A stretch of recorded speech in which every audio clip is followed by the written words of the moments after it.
हाँ, तो नमस्कार जी, कैसे हैं आप लोग? उम्मीद करता हूँ बहुत बढ़िया होंगे। और नन की ये हमारी चौथी क्लास है। 3 क्लास लाइव हो रही थी। परंतु ये चौथी क्लास को हमने रिकॉर्डेड किया ताकि आप लोग के लिए बहुत अच्छा हो। तो आज का मोटिवेशन सुनिएगा ध्यान से। कहते हैं जी, ज़िंदगी में सफलता पाने के लिए थोड़ा जोखिम उठाना पड़ता है। सीढ़ियाँ चढ़ते समय ऊपर जाने के लिए नीचे की सीढ़ी से पैर हटाना पड़ता है। अर्थात आप अगर जीवन में कुछ बेहतर करना चाहते हैं, तो आपको मेहनत करना पड़ेगा, थोड़ा जोखिम उठाना पड़ेगा। आइए हम बताते हैं अभी तक नॉन हिंदी में क्या-क्या हुआ था हमारा। तो कहते हैं जी, अभी तक मैंने फर्स्ट जब स्टार्ट किया था, इसका नाम मैंने दिया था मंजिल बैच। पहली क्लास मैंने लाइव ली थी मंजिल बैच में, ठीक है ना? दूसरी क्लास भी मेरी मंजिल बैच में लाइव थी और तीसरी क्लास भी लाइव थी, ठीक है ना? ये 3 क्लासेस में मैंने आपको कितने चैप्टर कराए थे बताओ? तो मैंने 3 क्लासेस में आपको 8 चैप्टर करा दिए थे, 8 चैप्टर करा दिए थे और टोटल आपके नॉन हिंदी के बुक में चैप्टर की संख्या कितनी है? 23। तो अब यहाँ से 15 जो क्लास है, 15 जो आपकी चैप्टर हैं, वो आपको रिकॉर्डेड मिलने वाले हैं, ठीक है ना? 15 चैप्टर आपको रिकॉर्डेड मिलने वाले हैं ताकि वो बहुत बेहतरीन हो आपके लिए, ठीक है ना? 15 चैप्टर में सर कैसे मिलेंगे? तो एक चैप्टर में ना सॉरी, एक वीडियो में आपको 5 चैप्टर, एक वीडियो में 5 चैप्टर मिलेंगे, तो 3 वीडियो में आपका सिलेबस पूरा समाप्त हो जाएगा। उसके बाद एक है ना, मैंने सब्जेक्टिव का नोट्स दे दिया है, उसके बाद मैं एक क्लास सब्जेक्टिव लेकर के आऊंगा और एक क्लास आपका दीर्घ उत्तरीय, यानी कि टोटल आपको 5 क्लासेस मिलेंगी जिसमें आपका पूरा नॉन हिंदी खत्म हो जाएगा। और फिर ग्रामर वगैरह आप जैसे हम नॉर्मल बच्चों को पढ़ा रहे हैं ग्रामर, वही ग्रामर आपको पढ़ना पड़ेगा। ग्रामर के लिए हम कोई नया क्लास लेकर नहीं आएंगे, ठीक है ना? तो 5 क्लास आपको मिलने वाली है, आप लोग धैर्य से पांचों क्लास को देख लीजिएगा, आपका सारा काम हो जाएगा। आइए शुरुआत करते हैं। हम लोग कहते हैं कि इस चैप्टर में हम लोग क्या क्या करने वाले हैं। इसमें हम लोग अशोक के ना, अशोक का शस्त्र त्याग, ईर्ष्या तू न गई मेरे मन से, कबीर के पद, विक्रमशिला और दीदी की डायरी, यहाँ पर हम टोटल 5 चैप्टर करने वाले हैं। और पांचों चैप्टर को आप बहुत बेहतरीन तरीके से सीख लेंगे। यहाँ से कोई भी क्वेश्चन आपके एग्जाम में नहीं छूटेगा, इसकी 100% गारंटी है। बस आप इसको अच्छे से देख लीजिए। आइए स्टार्ट करते हैं। सबसे पहला हमारा जो आज का चैप्टर है उसका नाम है हमारा अशोक के, है ना, अशोक का शस्त्र त्याग। यह एक एकांकी है और इसके जो लेखक हैं वो बंशीधर श्रीवास्तव हैं। आपको पता होगा कि सम्राट अशोक जो थे, उन्होंने कलिंग युद्ध के बाद युद्ध करना छोड़ दिया था, है ना? उन्होंने कलिंग युद्ध जो कि 4 वर्षों तक चला था, कलिंग युद्ध जो कि है ना, कलिंग सर कहाँ पड़ता है? देखिए, उड़ीसा, छत्तीसगढ़, झारखंड, बंगाल और मध्य प्रदेश जहां पर अभी हैं, उसको, उसके कुछ कुछ हिस्से को मिलाकर पहले उसमें कलिंग का एक सम्राट महाराज कलिंग हुआ करते थे, तो उनका वहां पर वर्चस्व था। तो अशोक एक ऐसा राजा थे, उनको लग रहा था नहीं, इनको हटा करके यहाँ पर मेरा वर्चस्व होना चाहिए। तो वहां पर कलिंग युद्ध करने के लिए अशोक गए थे और उनकी सेना ने मैदान में अपनी मतलब झोपड़ी बना करके वो लोग युद्ध कर रहे थे। 4 साल तक युद्ध हो गए। जब महाराज कलिंग नहीं मरे और उनके किला का द्वार नहीं खुला, तो फिर अशोक ने, जो सम्राट अशोक थे, उन्होंने कहा कि किसी भी तरह से हमें कलिंग को जीतना है ना? तो तुरंत ही उधर से सूचना आती है कि महाराज महाराज कलिंग मारे गए, है ना? यानी कि उनकी सेना ने, अशोक की सेना ने महाराज कलिंग को मार दिया। जब महाराज कलिंग को मार दिया गया, फिर भी लेकिन उसका द्वार नहीं खुला, जो उसका मुख्य द्वार होता है ना प्रवेश करने का, किसी भी राज्य में प्रवेश करने का जो मुख्य द्वार होता है, वो द्वार नहीं खुले। तो अशोक ने बोला अगर राजा मर गया तो चलो द्वार खोलते हैं, कल किसी भी हाल में हम लोगों को द्वार खोलना है। लेकिन जब द्वार खोलने के लिए गए तो देखते हैं वहां से उसकी पत्नी, महाराज कलिंग की जो पत्नी पद्मा थी, पद्मा जो थी वो अपनी पूरी औरतों की सेना लेकर के, स्त्रियों की, है ना, सेना लेकर के महाराज से युद्ध करने आ गए, है ना, कि आज हम आपसे युद्ध करेंगे, आपने हमारे पति को मारा है। और सभी स्त्रियों को बोल दिया, सभी स्त्रियों ध्यान से सुनो, इन्हीं लोगों ने तुम्हारे पति को मारा है, आज हमें भी इनसे युद्ध करना है, ठीक है ना? तो वहां पर जब अशोक के सामने युद्ध करने के लिए आ गई महारानी पद्मा, तो फिर अशोक ने बोला देखिए मैं स्त्रियों पर हाथ नहीं उठाता हूं, यानी कि मैं स्त्रियों का गला नहीं काट सकता हूं। तो स्त्रियों ने बोला कि नहीं काट सकते आप, लेकिन हम लोग तो आपसे युद्ध करने आए हैं, आप मुझसे युद्ध कीजिए। उसी दिन ऐसा लगा, अशोक को ऐसा लगा कि हमें युद्ध नहीं करना चाहिए और लोगों को मारना पीटना नहीं चाहिए। तो उस ना तो उस घटना के बाद अशोक ने युद्ध करना छोड़ दिया और अपने सैनिकों को भी कहा कि आज के बाद मैं कभी भी, है ना, आप लोगों को युद्ध करने के लिए नहीं कहूंगा। और उसके बाद अशोक ने बौद्ध धर्म को अपना लिया, ठीक है ना? यानी कि उनका जीवन ही पूरा मतलब बदल गया कलिंग युद्ध के बाद, है ना? बौद्ध धर्म को उन्होंने अपना लिया और उन्होंने बोला बुद्धम शरणम गच्छामि, मतलब मैं बुद्ध की शरण में जाता हूं। तो यही उसकी पूरी कहानी थी। और इसमें आप जितने भी ऑब्जेक्टिव क्वेश्चन आते हैं आप आसानी से बना सकते हैं। आइए हम ऑब्जेक्टिव क्वेश्चन करते हैं। पहला क्वेश्चन क्या लिखा गया है? फर्स्ट क्वेश्चन लिखा गया है स्त्रियां भी निहत्थों पर वार नहीं करेगी, यह पंक्ति किस पाठ, है ना, किस पाठ से ली गई है। देखिए वहां पर अशोक ने क्या कहा कि मैं अपना सारा तलवार फेंक देता हूं, आप मुझे मार दीजिए, लेकिन हम आपके ऊपर हाथ नहीं उठाएंगे। मैंने हजारों सर काटे हैं, परंतु आज के बाद मैं कोई सर नहीं काटूंगा। तो स्त्रियों ने बोला कि अगर आप तलवार फेंक देंगे तो स्त्रियां भी निहत्तों पर है ना वार नहीं करेगी, आप उठाइए तलवार तभी हम लड़ेंगे, पद्मा बोली, ठीक है ना। तो बोला गया है कि किस पाठ में, तो अशोक का शस्त्र त्याग में बोला गया है। अगला क्वेश्चन आता है कि बुद्धम शरणम गच्छामि किसने कहा, बुद्ध की शरण में कौन गए, तो बुद्ध की शरण में अशोक गए थे, option number B. Next question आता है कितने साल के युद्ध के बाद भी कलिंग नहीं जीता जा सका, तो कहते हैं 4 वर्षों का युद्ध चला था, 4 वर्षों का युद्ध। अगला क्वेश्चन आता है स्वयं पकड़ में आना का अर्थ क्या होता है। स्वयं पकड़ में आना नहीं बोलते आत्मसमर्पण, कभी सुने होंगे कि है ना कि तुम चारों तरफ से घिर गए हो, तुम आत्मसमर्पण कर दो, आपने फिल्म वगैरह में सुना होगा। तो स्वयं पकड़ में आने का मतलब होता है आत्मसमर्पण, ऑप्शन नंबर बी सही है। अगला क्वेश्चन आता है मैं स्त्रियों पर शस्त्र नहीं चलाऊंगा, ऐसा किसने बोला था, अशोक ने बोला था। मैं स्त्रियों पर शस्त्र नहीं चलाऊंगा, मैं स्त्री वध नहीं करूंगा, किसने बोला था, ये बात भी है ना अशोक ने बोला था। अगला क्वेश्चन आता है कि कलिंग संबंधित है, कलिंग किससे संबंधित है, तो महारानी पद्मा से संबंधित है ना, थोड़ी है ना पद्मा से। कलिंग संबंधित है रानी लक्ष्मीबाई से, पद्मा से, अशोक से, किसी से भी नहीं। देखो कलिंग जो है ना संबंधित है किससे, पद्मा से नहीं, इसे अशोक से, अशोक से, क्योंकि देखो पद्मा जो थी ना कलिंग की महारानी थी, लेकिन मेन घटना जो है कलिंग का वो अशोक से ही संबंधित है। अगला क्वेश्चन नंबर 8 आता है हमारा कि 4 साल चला था किसका युद्ध, कलिंग का युद्ध, ऑप्शन नंबर ए बहुत इंपॉर्टेंट क्वेश्चन है। सैनिकों को तलवार फेंकने का आदेश किसने दिया था, तो बोला सैनिकों को भी तलवार फेंकने का आदेश अशोक ने दिया था। अगला क्वेश्चन आता है हमारा कि पद्मा का संबंध है, पद्मा का संबंध किससे, कलिंग युद्ध से है, इसका मतलब यहाँ पर भी होना चाहिए पद्मा, यहाँ पर भी कलिंग संबंधित है अशोक से, पद्मा से नहीं, कलिंग होगा सिर्फ तो वो होगा अशोक से, लेकिन युद्ध अगर बोला जाए तो पद्मा। नेक्स्ट क्वेश्चन लिखा गया है, अगला क्वेश्चन क्या लिखा गया है कि बौद्ध भिक्षु के सामने अशोक और उसके सभी सरदार किस रंग के वस्त्र धारण किए हुए थे, तो सब लोग पीला वस्त्र धारण करके बौद्ध भिक्षु के सामने आए थे, पीला वस्त्र याद रखिएगा। अगला आता है कलिंग दुर्ग खुलने पर किसकी सेना बाहर निकली, जैसे ही कलिंग का दुर्ग खुला तो देखा उधर से स्त्रियों की सेना आ रही है, किसकी सेना बताओ, स्त्रियों की सेना। अगला क्वेश्चन आता है कि है ना आपने पाठ्य पुस्तक में बंशीधर श्रीवास्तव द्वारा लिखित एकांकी कौन सा है, तो ये जो हम लोग पढ़ रहे हैं इसको लिखने वाले कौन से, बंशीधर श्रीवास्तव, अशोक के शस्त्रयाग।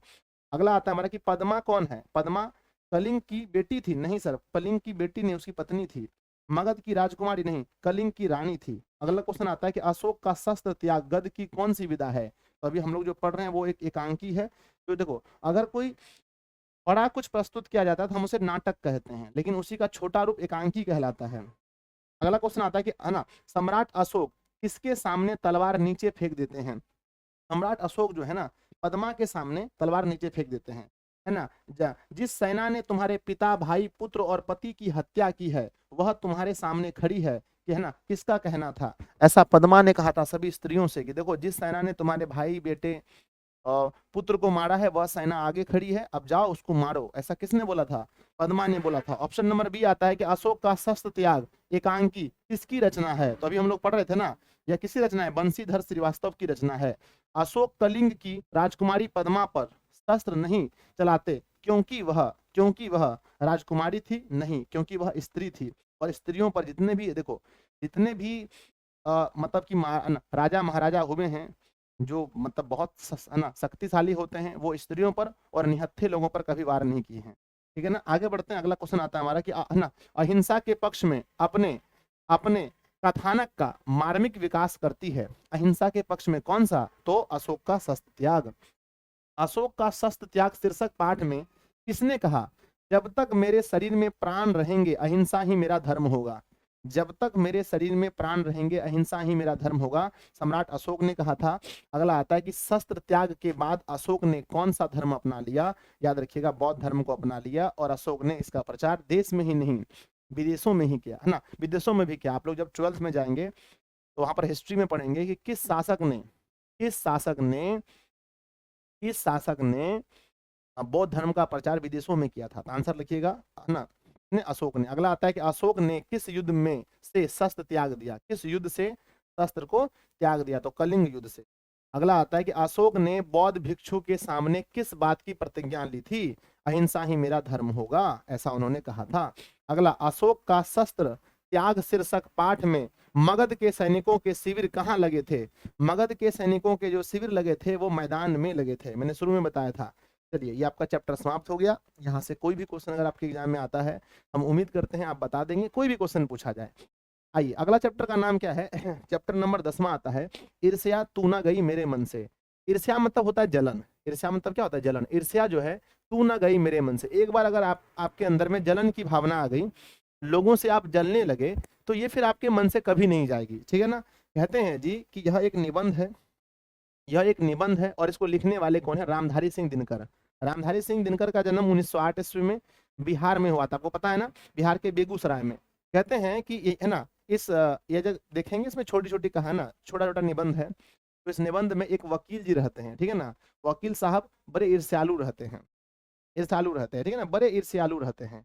ईर्ष्यालु यहाँ गलत है ना, बड़े ईर्ष्यालु रहते हैं, मतलब उसके बगल में एक रहते हैं, नाम है उनका बीमा एजेंट। बीमा एजेंट से वो बहुत ईर्ष्या करते हैं, बहुत, कि बीमा एजेंट की सैलरी कितनी है, बीमा एजेंट के पास कार है, मेरे पास नहीं है, हाय हाय, मेरे पास मोटर गाड़ी नहीं है, अच्छा घर नहीं है। तो वो क्या करते हैं ना, उससे बहुत ईर्ष्या करते हैं।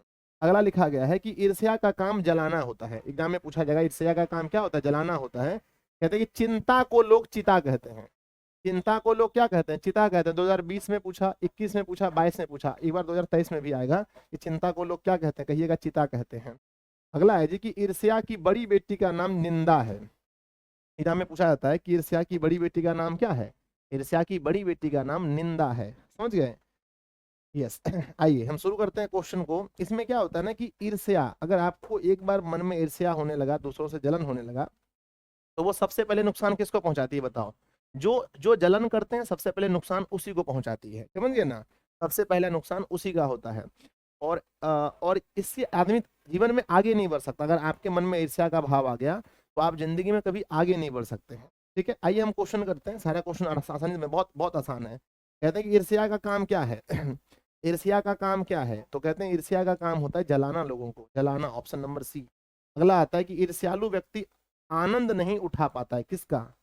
जो दूसरों के पास है, जो उसके पास मौजूद है। देखो, अगर आपके मन में ईर्ष्या होगा ना, तो आप सिर्फ दूसरे के बारे में सोचेंगे। जो आपके पास है इसका भी आप आनंद नहीं उठा पाएंगे। अपना मोटरसाइकिल कोई वैल्यू नहीं, दूसरा का कार, हाय हाय कैसा कार है। आपका कार है, कोई वैल्यू नहीं, किसी के पास उससे बढ़िया कार है, हाय हाय कितना बढ़िया कार है। तो अपने समय ना अपने चीजों का आनंद नहीं उठा पाते हैं। कहते हैं कि चिंता, चिंता को लोग क्या कहते हैं? चिंता को लोग चिता कहते हैं, ऑप्शन ए। अगला क्वेश्चन आता है कि ईर्ष्या को क्या कहा गया है? ईर्ष्या को अभिशाप कहा गया। क्या कहा? अभिशाप ना, प्रतिष्ठा नहीं, अभिशाप कहा गया है। अगला क्वेश्चन आता है कि दिनकर किस रचना के नाम से जुड़ा है? दिनकर का नाम किस रचना से जुड़ा है? दिनकर किस रचनाकार के नाम से जुड़ा है? दिनकर, रामधारी सिंह दिनकर, रामधारी सिंह दिनकर। अगला आता है हमारा कि किसके विभव की वृद्धि से वकील साहब का कलेजा जलता था? किसकी? किसको देख करके वकील साहब का कलेजा जलता था सर? पता है, बीमा एजेंट को देखकर। अगला आता है 7वां नंबर क्वेश्चन की नेपोलियन भी स्पर्धा करता था। देखिए, ईर्ष्या भी एक तरह से मतलब थोड़ा बहुत ठीक होता है, लेकिन कंपटीशन अगर हुआ तो ठीक है। नेपोलियन भी स्पर्धा करता था, किससे? सीजर से। किससे? सीजर से क्या करता था? स्पर्धा करता था। अगला आता है हमारा कि हमें नहीं करना चाहिए क्या? ईर्ष्या, है ना, हमें नहीं होना चाहिए, ईर्ष्यालु नहीं होना चाहिए। अगला निंदा क्या है? ईर्ष्या की माँ है? नहीं सर, ईर्ष्या की बड़ी बेटी, भी तुरंत पढ़ाए थे। ईर्ष्या की बड़ी बेटी का नाम निंदा है। अगला आता है कि वकील साहब हैं, वकील साहब बड़े ईर्ष्यालु हैं जी। अगला आता है हमारा मूल रूप से रामधारी सिंह दिनकर हैं। मूल रूप से वो क्या है? कवि हैं। अगला क्वेश्चन आता है हमारा कि तुम्हारी निंदा वह करेगा जिसकी तुमने भलाई की है, ऐसा किसने कहा था? तुम्हारी निंदा वह करेगा जिसकी तुमने भलाई की है, ऐसा, है ना, ऐसा ईश्वर चंद्र विद्यासागर ने कहा था। अगला आता है कि यार ये तो बाजार की मक्खियां हैं जो जो अकारण हमारे चारों ओर भिन भिना करती हैं। यह पंक्ति कहाँ की है? यह पंक्ति किसने कही है? यह पंक्ति कहने वाले थे, है ना, कहने वाले थे नित्से ने, है ना, नित्से की यह पंक्ति है। अगला क्वेश्चन आता है रामधारी सिंह दिनकर का जन्म कहाँ हुआ है? मैंने बोला 1960 ईस्वी में बिहार के बेगूसराय में हुआ था। अगला आता है लेखक के अनुसार निंदा की माँ कौन है? निंदा की माँ ईर्ष्या है। अगला क्वेश्चन आता है ईर्ष्या का संबंध किससे है? ईर्ष्या का संबंध किससे है? प्रतिद्वंदिता से है। अगला क्वेश्चन आता है कि ईर्ष्या सबसे पहले किसे जलाती है? तो मैंने क्या बोला, अगर कोयला अगर हाथ में रखेंगे आप किसी के ऊपर फेंकने के लिए, गर्म कोयला, तो दूसरों को बाद में जलाएगी, पहले आपको ही जलाती है, वही ईर्ष्या होती है। कहते हैं कि ईर्ष्या सबसे पहले किसको जलाती है? तो जिसके हृदय में उसका जन्म होता है। अगला क्वेश्चन आता है हमारा कि ईर्ष्या तू न गई मेरे मन से साहित्य की कौन सी विधा है? तो यह एक निबंध है। अगला क्वेश्चन आता है कि ईर्ष्या तू न गई मेरे मन से की रचयिता कौन है? अभी तुरंत पढ़े था ना, रामधारी सिंह दिनकर हैं। अगला आता है ईर्ष्या तू न गई मेरे मन से पाठ में वकील साहब के बगल में कौन था, वकील साहब के बगल में बीमा एजेंट थे। अगला रामधारी सिंह दिनकर ने किस निबंध में जीवन के रोजमर्रा के व्यवहार पर टिप्पणी की है, तो ईर्ष्या तू न गई मेरे मन से। अगला तनावों को कम करने में व्यक्ति की अपनी अपनी अंतरात्मा अंतरात्मा खास योगदान देती है। तनाव को कम करने के लिए अंतरात्मा ही खास योगदान देती है। अगला आता है कि सही संतुलित जीवन के प्रति एक दृष्टिकोण विकसित करने की सीख है, ईर्ष्या तू न गई मेरे मन से।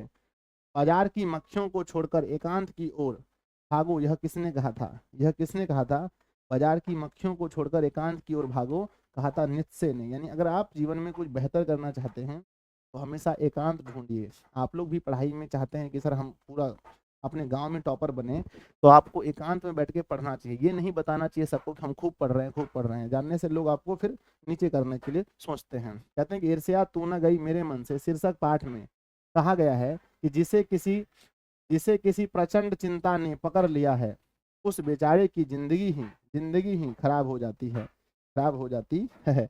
अगला आता है कि किसी व्यक्ति के पतन का कारण क्या होता है, किसी व्यक्ति के पतन का कारण गरीबी नहीं, अमीरी नहीं, झूठ बोलना नहीं, सद्गुणों का हास होना है। अगर आपके अंदर में अच्छे अच्छे गुण मतलब खत्म होने लगे तो समझिए कि आप खत्म हो जाइएगा। अगला क्वेश्चन आता है ईर्ष्या तू न गई मेरे मन से निबंध में हृदय पर दंश के दाह को कौन भोगता है, दंश के दाह को कौन भोगता है, तो जो लोग ईर्ष्यालु व्यक्ति होते हैं। अगला आता है कि जब मनुष्य के हृदय में ईर्ष्या का उदय होता है तो क्या होता है, सामने का सूर्य उसे मध्यम सा दिखने लगता है। सामने का सूर्य यानी कि उसका जो सामने वाला है, जो उसकी अपनी संपत्ति है वो मध्यम लगता है और दूसरे की संपत्ति अच्छी लगती है। चलिए अगला हमारा चैप्टर आता है कबीर के पद। क्या आते हैं, कबीर के पद। यहाँ पर कबीर जी के दोहे पढ़ने के मिलेंगे, दो दोहा हैं। कबीर जी के दो दोहे हैं तो पढ़ेंगे। कबीर जी के दोहे में आपको मिलेगा पढ़ने के लिए, मैं थोड़ा सा पढ़ के सुनाता हूँ। कबीर के दोहे पेज नंबर 49 में दिया है बुक में। कहते हैं हाँ, मेरा तेरा मनवा कैसे एक होई रे, मैं कहता आखन की देखी तू कहता कागज की देखी। पंडित को कहते हैं कि तुम्हारा और मेरा दोनों का विचार एक कैसे हो सकता है। मैं कहता आखन की देखी, यानी मैं ध्यान में बैठकर परमात्मा को जो अपनी आंखों से देखता हूँ वो कहता हूँ, और ना आप कहते कागज की देखी, मतलब कि आप जो कागज में लिखा है वही पढ़ के सुना देते हैं। पंडित और मौलवी मौलाना क्या करते हैं, जो कागज में लिखे हैं उसी को पढ़ के सुना देते हैं। लेकिन जो संत महात्मा होते हैं, जो फकीर होते हैं, वो लोग है ना, जो लोग मतलब भगवान की भक्ति करते हैं, वो लोग अपनी अंतरात्मा में जो देखते हैं वही कहते हैं। इसलिए कबीर कहते हैं, कबीर ना तो मुस्लिम के लिए ना मुस्लिम को छोड़े ना तो हिंदू को छोड़े, दोनों के ऊपर बहुत वार किए हैं कबीर। ठीक है ना, क्या कहते हैं उन्होंने, तो है ना आपके एग्जाम में पूछा जाएगा कि है ना काल का अर्थ ना, कबीर किस काल के थे, तो भक्ति काल के थे और वह एक भक्त कवि थे, है ना। उसका जो ना उन्होंने बाह्य आडंबरों पर को व्यर्थ बताया है, यानी कि मूर्ति पूजा को और ऊपर से मतलब कि कोई भस्म उसम लगा लेना, चूल छोड़ देना, बाल उल छोड़ देना, ये सब को उन्होंने मतलब व्यर्थ बताया, फालतू चीजें। कहते हैं कि इसमें दो पद हैं, कितने पद हैं, दो पद हैं। कहते हैं कि मैं कहता सुलझावन हारी तू रखियो उलझाए रे। कहते हैं हम अगर कुछ कहते हैं तो लोग सुलझा जाते हैं, लेकिन आप तो उलझा देते हैं, पंडित वो कहते हैं। आगे कहते हैं कि मैं कहता निर्मोही रहियो तू जाता मोही रे। मैं कहता हूँ कि किसी से मोह मत करो, और आप कहते हैं ना, आप कहते हैं उससे मोह कीजिए, है ना। जुगुन जुगुन समझौवा हारा कहीं ना मानत कोई रे, सतगुरु धारा निर्मल बहे बामे बामे काया धोई रे। कहत कबीर सुनो भाई साधु तब ही वैसा होई रे। मतलब कहते हैं बहुत बढ़िया। आगे कहते हैं कि मोको कहाँ ढूंढे बंदे मैं तो तेरे पास में, नामे देवल नामे मस्जिद नाम ना काबे कैलाश में। कहते हैं कि भगवान के बारे में कि मुझको कहाँ ढूंढ रहे हैं, मुझको कहाँ ढूंढ रहे हैं, मैं ना तो मंदिर में हूँ, ना तो मैं मस्जिद में हूँ, ना मैं काबा में, ना मैं कैलाश में, कहीं नहीं हूँ, मैं तो हर इंसान के अंदर में हूँ। भगवान के बारे में कहते हैं ना तो कोनो क्रियाकर्म में ना ही जोग विराग में, कोई क्रियाकर्म जग उग करने से हम नहीं मिलने वाले हैं। खोजी होए तो तुरहिनते मिली हैं पल भर की तलाश में, अगर खोजोगे तो हम तुरंत मिलेंगे पल भर की तलाश में। कहे कबीर सुनो भाई साधु सब सांसन की सांस में, इन्हें जितने भी इंसान हैं उनकी हर सांस में भगवान है, कहीं दूसरी जगह नहीं है। आइए देखते हैं पहला क्वेश्चन कबीर के दोहे से। कहते हैं कि भक्ति भक्ति काल के कवि कौन है, तो कबीर दासी भक्ति काल के कवि हैं। अरे भैया आगे हमारा आता है कि कागज का अर्थ क्या होता है, कागज मैं कहता आँखियन की देखी, तू कहता कागज की लेखी। कागज मतलब होता है कागज, कागज होता है। अगला क्वेश्चन आता है कि मैं कहता आँखियन की देखी, तू कहता कागज की लेखी। पंक्ति कहाँ से लिया गया? तो कबीर के पद से। अगला आता है कबीर के पद के रचनाकार कौन है? तो कबीर जी हैं। ऑप्शन नंबर डी होगा। नेक्स्ट आता है कि मोको कहाँ ढूंढे बंदे। मोको, मोको का अर्थ क्या होता है? मोको मतलब मुझको होता है ना। मोको कहाँ ढूंढे बंदे, मोको मतलब भगवान ऐसा कह रहा है, मोको कहाँ ढूंढे मतलब भगवान कह रहा है ऐसा। अगला आता है कि कबीर ने बाह्य आडंबरों एवं व्यर्थ ना अनुष्ठानों पर क्या किया है? उन्होंने बहुत बड़ा प्रहार किया है, भरपूर सम्मान नहीं, करारा प्रहार किया है। ठीक है, अगला हमारा क्वेश्चन आता है कि कबीर ने कागज की लेखी की जगह किसका प्रतिष्ठान किया है? कहते हैं कि कागज की लेखी की जगह ज्यादा अच्छा होता है आंखन की लेखी। आप कोई चीज को पढ़ के सुना रहे हैं और कोई इंसान देख के कोई घटना सुना रहा है, दोनों में अंतर है कि नहीं बताइए? हाँ, तो कहते हैं कि कबीर ने कागज की लेखी की जगह कहा है आंखियन की देखी। अगला आता है कि मोको कहाँ ढूंढे बंदे, मैं तो तेरे पास में। प्रस्तुत पंक्ति उद्धृत है कबीर के पद से। अगला आता है कि मोको का अर्थ होता है मुझको कहाँ ढूंढे बंदे। कबीर किस काल के कवि हैं? भक्ति काल के कवि हैं। अगला आता है कबीर किस भक्ति धारा के कवि हैं? तो कबीर जो है ना निर्गुण भक्ति। निर्गुण मतलब देखिए, जहां पर अगर आप मूर्ति की पूजा कर रहे हैं और गा गा के पूजा कर रहे हैं तो वो सगुण भक्ति है, लेकिन बिना किसी को देखे निराकार परमात्मा की पूजा करते हैं और बिना कुछ बोले गाए तो वह क्या होता है? निर्गुण होता है। किस कवि का भावबोध न सिर्फ तत्कालीन समय से गुजर ना जुड़ा है, बल्कि समकालीन समय से भी उनका उनका उनका उपाय देता यथावत है? यानी कि पहले उस समय भी उन्होंने जो कहा वो भी सही था और अभी भी ये चीज सही है इसकी। तो कबीर दास की वाणी अभी भी लोग सुनते हैं। अगला आता है कि किनके कविताओं में सच से सीधे साक्षात्कार अर्थात आंखियन देखी का प्रस्ताव होता है? कबीर के। अगला आता है ना ईश्वर या अल्लाह को बाहर ढूंढने की जगह उसका अपने भीतर ही साक्षात्कार की बात किसने कही है? कबीरदास ने कही है। अगला क्वेश्चन आता है हमारा कि जिसमें ईश्वर ने निराकार स्वरूप की आराधना की जाती है उसे क्या कहते हैं? निराकार स्वरूप, बिना आकार का। जिस भक्ति में परमात्मा के कोई फोटो की चर्चा नहीं हो, बिना आकार का, तो उसे कहते हैं निर्गुण भक्ति। अगला आता है कबीर के पहले पद किन विचारों का खंडन करते हैं? तो कबीर के जो पहले पद हैं वो रहन सहन के विचारों को क्या करते हैं? खंडित करते हैं। अगला आता है हमारा कि कबीर के किस पद में कागज की लेखी की जगह अखियन की देखी है? तो पहला ही पद, जो पहला पद है उसमें कहा गया है मेरा तेरा मनवा कैसे एक होय रे, मैं कहता अखियन की देखी, तू कहता कागज की लेखी। पहले ही बोला गया, पहले पद में। अगला आता है हमारा, खत्म हो गया। ठीक है ना, हम उम्मीद करते हैं इस चैप्टर से कोई भी क्वेश्चन आएगा तो आप बहुत इजीली बना पाओगे। चलिए आगे बढ़ते हैं। चैप्टर नंबर आपके बुक में है चैप्टर नंबर 12। 12 नंबर चैप्टर का नाम है विक्रमशिला। यह एक है ना, यह एक निबंध है और यह जो है ना आपके पाठ्य पुस्तक से लिया गया है। तो इसके कोई भी आप लोग जो है ना वो मतलब कि रचनाकार कोई नहीं है, समझ गए ना। चलिए कहते हैं कि यह जो विक्रमशिला है यह एक प्राचीन विश्वविद्यालय था बच्चों, है ना। विक्रमशिला क्या था? प्राचीन विश्वविद्यालय था जो अपने बिहार के भागलपुर का नाम सुने होंगे। भागलपुर में ये जो कहलगांव जगह है तो वहां पर ये था, ठीक है ना। विक्रमशिला बहुत पुराना 8वीं सदी की बात है, ध्यान दीजिएगा। कहते हैं कि यहाँ पर 10,000 छात्र रहते थे और 1,000 शिक्षक। 800 ईस्वी की हम बात कर रहे हैं, 800 ईस्वी, है ना। 900 ना 1100 ईस्वी तक में यह पूरे विश्व में प्रसिद्ध हो चुका था। 1100 ईस्वी तक में कहते हैं कि यह भागलपुर जिले में 8वीं सदी में इसको बनाने वाले पाल वंश के शासक ने इन्हें बनवाया था, उन्होंने स्टार्ट किया था। लेकिन इन्हें लगभग 12वीं सदी में तुर्कों के आक्रमण से नष्ट कर दिया गया। जो तुर्क है ना, तुर्की देश के आक्रमणकारी थे, उन्होंने इसे किला समझकर, यानी कि राजा का कोई ऐसा समझा कि कोई राजा का किला है और आक्रमण करेंगे तो बहुत पैसा कौड़ी मिलेगा, हमें धन दौलत मिलेगा। उन्होंने इसे किला समझकर गलती से, भ्रमवश, याद रखना कि भ्रमवश, भ्रमवश अगर वो जानते कि यह एक विश्वविद्यालय है तो शायद आक्रमण नहीं करते। भ्रमवश उन्होंने आक्रमण कर दिया, आक्रमण करके पूरे को तबाह कर दिया, है ना। कहते हैं कि यह एक प्राचीन था, यहाँ पर बौद्ध के समय में, यानी कि बौद्धकालीन था। और कहते हैं कि आर्यभट्ट भी यहाँ पर पढ़े थे। आर्यभट्ट जिन्होंने शून्य की खोज की, जिन्होंने खगोल विज्ञान में पूरे पूरे विश्व को हिला डाला, जिन्होंने सबसे पहले ये बताया कि मतलब कि जिन्होंने चंद्रमा सूर्य वगैरह को सबको उसके बारे में बहुत कुछ बताया था, ठीक है ना। तो कहते हैं कि इस जो ये जो विक्रमशिला एक बहुत बड़ा हम कह सकते हैं विश्वविद्यालय था। उसके अंदर में फिर उसके अंदर में 6 महाविद्यालय थे। विक्रमशिला के अंदर 6 महाविद्यालय थे उस समय, क्योंकि विश्वविद्यालय के अंदर में फिर महाविद्यालय आते हैं, ठीक है ना। तो 6 महाविद्यालय उनके अंदर में थे। विक्रमशिला कहाँ पर है? तो बिहार के भागलपुर में है। यहाँ 10,000 छात्र पढ़ते थे, 1,000 शिक्षक पढ़ते थे।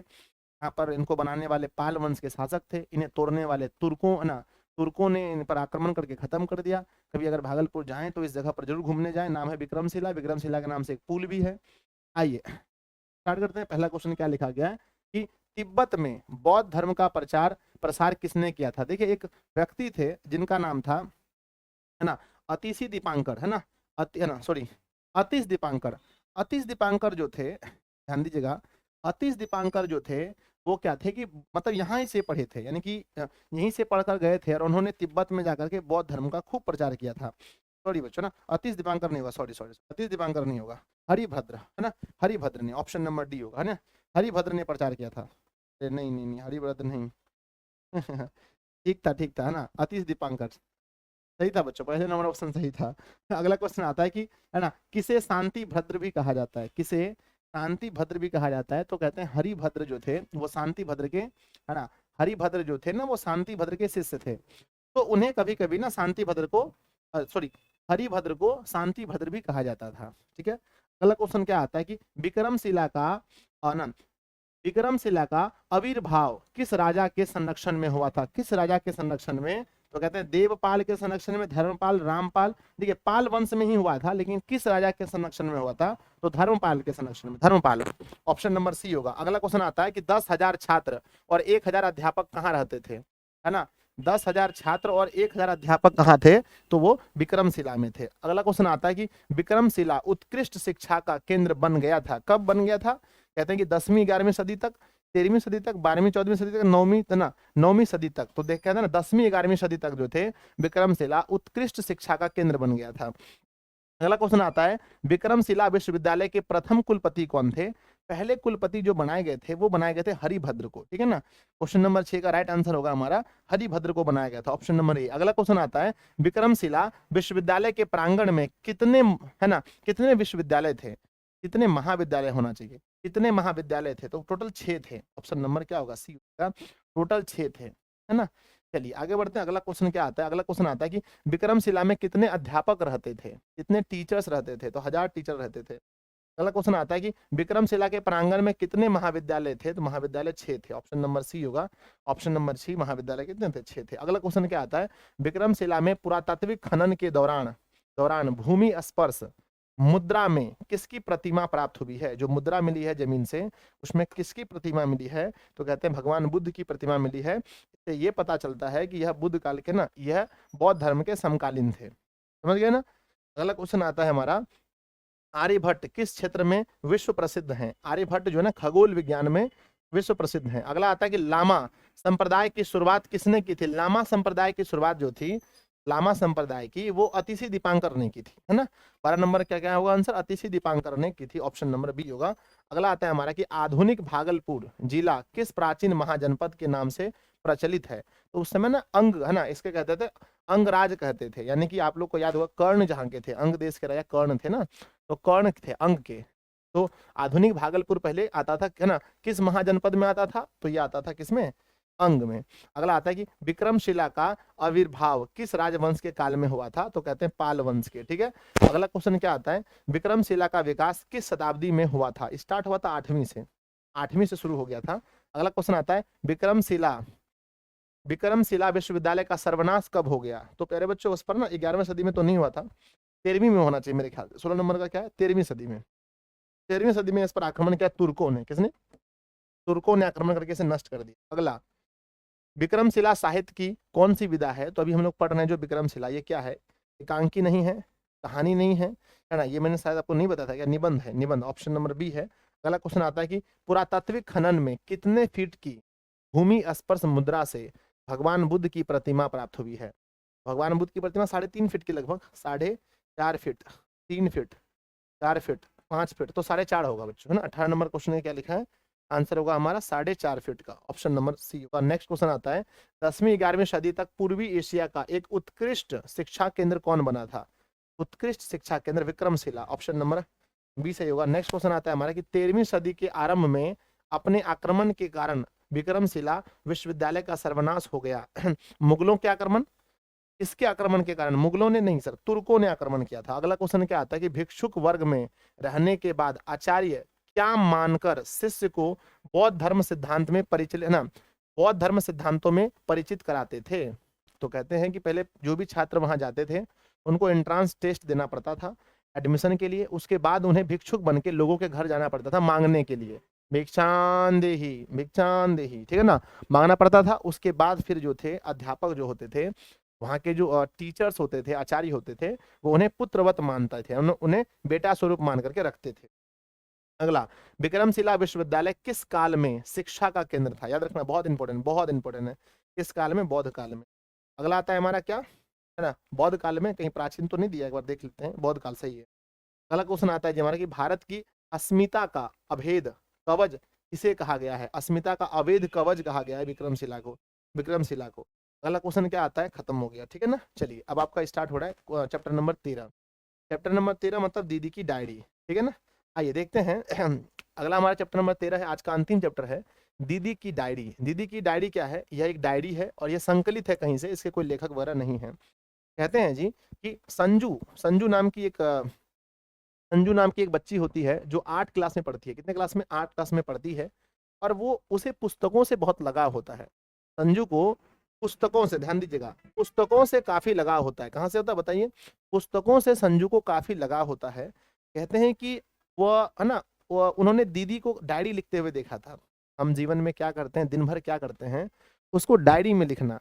तो संजू ने अपने दीदी को डायरी लिखते हुए देखा था। डायरी लिखते हुए तो दीदी से प्रेरणा लेकर वह भी डायरी लिखना चाहती थी कि मतलब कि आज मैंने दिन भर में क्या क्या किया, उस बात को डायरी में। तो उन्होंने उन्होंने अपनी मतलब मम्मी को कहा कि मम्मी मैं डायरी लिखना चाहती हूँ। बोला, मम्मी बहुत खुश हो गई, मेरी बच्ची डायरी लिखना चाहती है 8 क्लास में। पापा भी बहुत खुश हो गए। तो लेकिन उन्होंने कहा मैंने दीदी को डायरी लिखते हुए देखा है, तो वो है ना, तो उन्होंने सोचा कि मैं दीदी से कुछ सीखूं, कुछ प्रेरणा लूं। तो वह दीदी के पास गई डायरी के बारे में कुछ पूछने के लिए कि डायरी कैसे लिखा जाता है, कैसे शुरू करें। तो फिर बोला, दीदी क्या आप मुझे दिखा सकती हो 2-3, मतलब कि आपने डायरी लिखा है उसमें क्या क्या लिखा है? तो पहले तो दीदी हिचकिचाई, फिर दीदी ने उन्हें डायरी दिया पढ़ने के लिए। तो उन्होंने 5-6 दिन का डायरी पढ़ा। तो वो है ना, तो वही डायरी के बारे में लिखा गया, क्या क्या उस डायरी में लिखा था। पढ़ने के बाद फिर संजू भी डायरी लिखना चाहती थी। कहते हैं कि दीदी की जनवरी माह की डायरी पढ़ती थी, है ना। ये संजू अब यहाँ पर लड़की ही होगा मेरे ख्याल से, कहीं लड़का ना निकल जाए कहते हैं संजू क्या था, उन्होंने दीदी का डायरी पढ़ा। दीदी का डायरी पढ़ने के बाद है ना, किस महीने की डायरी पढ़ी थी बताइए? जनवरी महीने की। जनवरी महीने में दीदी ने अपने डायरी में क्या क्या लिखा था उसे उसे संजू ने पढ़ा था। कहते हैं जी आगे की 4 फरवरी 97 को पिकनिक पर जाती है ना। कौन जाती है? दीदी। दीदी ना इस तारीख को पिकनिक पर जाती है। चलिए देखते हैं इसके सारे क्वेश्चन को, बहुत छोटा चैप्टर है। पहला क्वेश्चन आता है कि फर्स्ट क्वेश्चन क्या आता है? फर्स्ट क्वेश्चन यही आता है हमारा कि संजू को डायरी लिखने की प्रेरणा किससे मिली? संजू को डायरी लिखने की प्रेरणा किससे मिली? तो कहते हैं दीदी से मिली थी। अगला क्वेश्चन आता है हमारे पास कि व्यक्ति को प्रत्येक दिन क्या लिखना चाहिए? खूब पूछा जाता है, बहुत इंपॉर्टेंट क्वेश्चन है। व्यक्ति को प्रतिदिन डायरी लिखना चाहिए। नेक्स्ट, सत्य के प्रयोग सत्य के प्रयोग पुस्तक के रचयिता कौन है? आप सबको पता है कि सत्य का प्रयोग महात्मा गांधी का पुस्तक है। अगला क्वेश्चन आता है कि भैंस से दूध लेना है या कसीदाकारी करवानी है, ऐसा किसने बोला था? ऐसा भैंस के मालिक ने बोला था बेचने के लिए। कहते हैं कि संजू को डायरी लिखने की प्रेरणा किस महापुरुष से मिली थी? तो प्यारे बच्चों, किस महापुरुष से और किस महापुरुष से मिली थी? एक तो दीदी से मिली थी, दूसरा कौन ऐसे व्यक्ति थे जो डेली डायरी लिखते थे, ठीक है ना। क्या नेहरू जी थे, है ना? इससे मिली थी। तो कहते हैं संजू को डायरी लिखने की जो प्रेरणा मिली थी वो बापू से मिली थी, यानी कि गांधी जी से। अगला क्वेश्चन आता है कि 8वीं कक्षा में पढ़ती है कौन? मंजू नहीं, संजू पढ़ती है। पढ़ती है मतलब लड़की है, सीधा बात है। पढ़ती है लिखा है ना, इसका मतलब ये लड़की है आगे बढ़ते हैं। नेक्स्ट हमारा क्या आता है कि संजू पिकनिक मनाने गई थी। अच्छा, संजू ही गई थी, दीदी नहीं। संजू पिकनिक मनाने कब गई थी?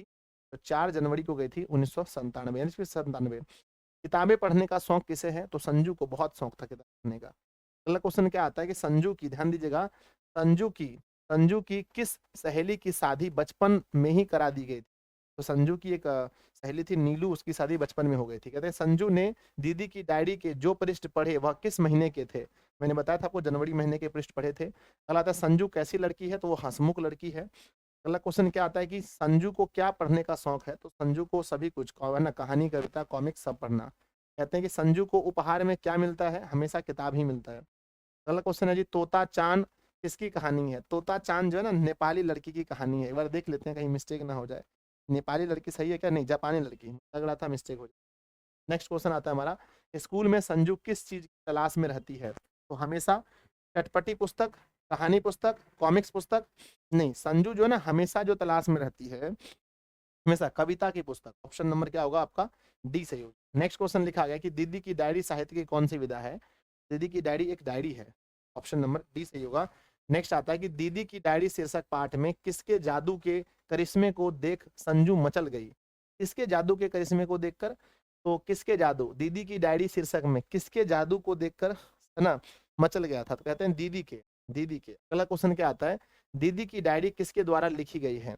दीदी की डायरी जो लिखी गई है वो संकलित है, वो किसी द्वारा लिखी नहीं, संकलित है, कहीं से लिया गया है। अगला, स्कूल जाने के लिए घर से निकली तब कौन छींका है?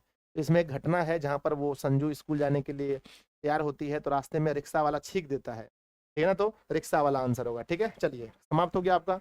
इसमें मैंने 13 अध्याय तक आपको पढ़ा दिए, 8 से 13 5 अध्याय। अब जो आपकी नेक्स्ट वीडियो आएगी उसमें हम लोग फिर करेंगे 13 से लेकर के 18 अध्याय तक करेंगे नेक्स्ट वीडियो में। ठीक है, उसके बाद नेक्स्ट वीडियो में 18 से लेकर के 23 समाप्त हो जाएगा। ठीक है ना? धन्यवाद जी आप सभी का। इस वीडियो को पूरे अच्छे से देखें, अपने दोस्तों में शेयर करें। वीडियो को पसंद आए तो लाइक जरूर करना, अपने दोस्तों में शेयर वगैरह कर देना, और चैनल पर पहली बार तो सब्सक्राइब जरूर कर लेना, क्योंकि देखो यहाँ पर टाइम बचता है, ज़्यादा से ज़्यादा समय बचे और अधिक से अधिक पढ़ाई हो, यही मेरा उद्देश्य है ना? आप लोग पढ़ते रहिए, हंसते रहिए, मुस्कुराते रहिए। क्लास कैसा लगा नीचे कमेंट जरूर कीजिएगा। क्या एक भी ऑब्जेक्टिव क्वेश्चन है ना छूट सकता है? मुझे उम्मीद है कुछ भी नहीं छूटेगा। ठीक है ना? तो चलिए जी, धन्यवाद आप सभी का। हम लोग मिलते हैं अगली क्लास में। जय हिंद। हम लोग आज देखने वाले 14 नंबर अध्याय पीपल, 15 नंबर दीन बंधु निराला, 16 नंबर खेमा, 17 नंबर हमारा आता है खुशबू रचते हाथ, और 18 नंबर में हौसले की उड़ान। ठीक है ना? तो 5 चैप्टर हम लोग इस अध्याय में देखने वाले हैं। एक ही अध्याय में टोटल हम लोग 5 चैप्टर देखने वाले हैं। शुरू किया जाए, आइए। तो सबसे पहला हमारा अध्याय आता है पीपल, है ना? पीपल जो अध्याय है यह कविता है, ध्यान दीजिएगा। पीपल जो आपके पाठ में दिया गया ये हमारा कविता है, और इसके जो कवि हैं वो हैं गोपाल सिंह नेपाली। कौन है? गोपाल सिंह नेपाली इसके कवि हैं। कहते हैं जी कि है ना ये जो कविता है यह एक छायावादी कविता है। एग्जाम में खूब पूछा जाता है कि पीपल कैसी कविता है, तो पीपल एक छायावादी कविता है। अगला आता है कि प्रकृति के विविध रूपों के बारे में बताती है। ये जो हमारी कविता है पीपल, यह किसके बारे में बताती है? तो कहना है कि यह हमें प्रकृति के बारे में बताती है। अगला आता है कि कविता के केंद्र में, यानी कि इस कविता में किसके बारे में कहा गया है? तो इस पूरी कविता में पीपल वृक्ष के बारे में कहा गया है, उसी के गुणगान को गाया गया है। ठीक है ना? अगर आपके सामने पीपल वाला एक कविता पढ़ के सुना दूं, पेज नंबर 61 में है, आपके बुक में होगा, पेज नंबर 61 देखेंगे तो उसमें सीधा सीधा लिखा गया है कि कानन का यह तरुवर पीपल, युग युग से जग जग में अचल अटल। कहते हैं कानन मतलब होता है जंगल, जंगल का यह जो तरुवर, ये जो जवान पीपल है, यह यह युग युग से जग में यानी पृथ्वी पर अचल है और अटल है। आज से नहीं है, बहुत दिनों से है। ठीक है, तो इसके बारे में कहा गया है। इससे आपके ऑब्जेक्टिव क्वेश्चन जितने भी बनते हैं आज इस वीडियो में हम लोग देखेंगे। ठीक है ना? एक फिर प्राइवेट वीडियो आएगा ना, सॉरी, एक और सेपरेट वीडियो आएगा जहां पर आप लोग देखेंगे सारे सब्जेक्टिव क्वेश्चन। कहते हैं जी सब्जेक्टिव क्वेश्चन का पूरा 23 चैप्टर को मिला करके हम एक ही वीडियो बनाएंगे। एक वीडियो में आपका 23 चैप्टर का सब्जेक्टिव खत्म। एक वीडियो में आपका पूरा खत्म हो जाएगा। ठीक है ना? पहले ऑब्जेक्टिव खत्म कीजिए, फिर सब्जेक्टिव का एक वीडियो हम ला देंगे। कहते हैं जी कि पीपल शीर्षक कविता के केंद्र में क्या है? तो पीपल शीर्षक कविता में पीपल का वृक्ष इसके केंद्र में है, प्राचीन पीपल का वृक्ष। अगला क्वेश्चन आता है कि कमल की कोमल डंठल को कहते हैं। कविता आप पढ़ेंगे तो वहां बोला गया है कमल की कोमल डंठल को मृणाल कहा गया है। अगला आता है पावस की फुहार पड़ने पर किसके सितार बज उठते हैं? कहते हैं पावस की फुहार पड़ने से पंक्षी के सितार जो हैं वो बज उठते हैं।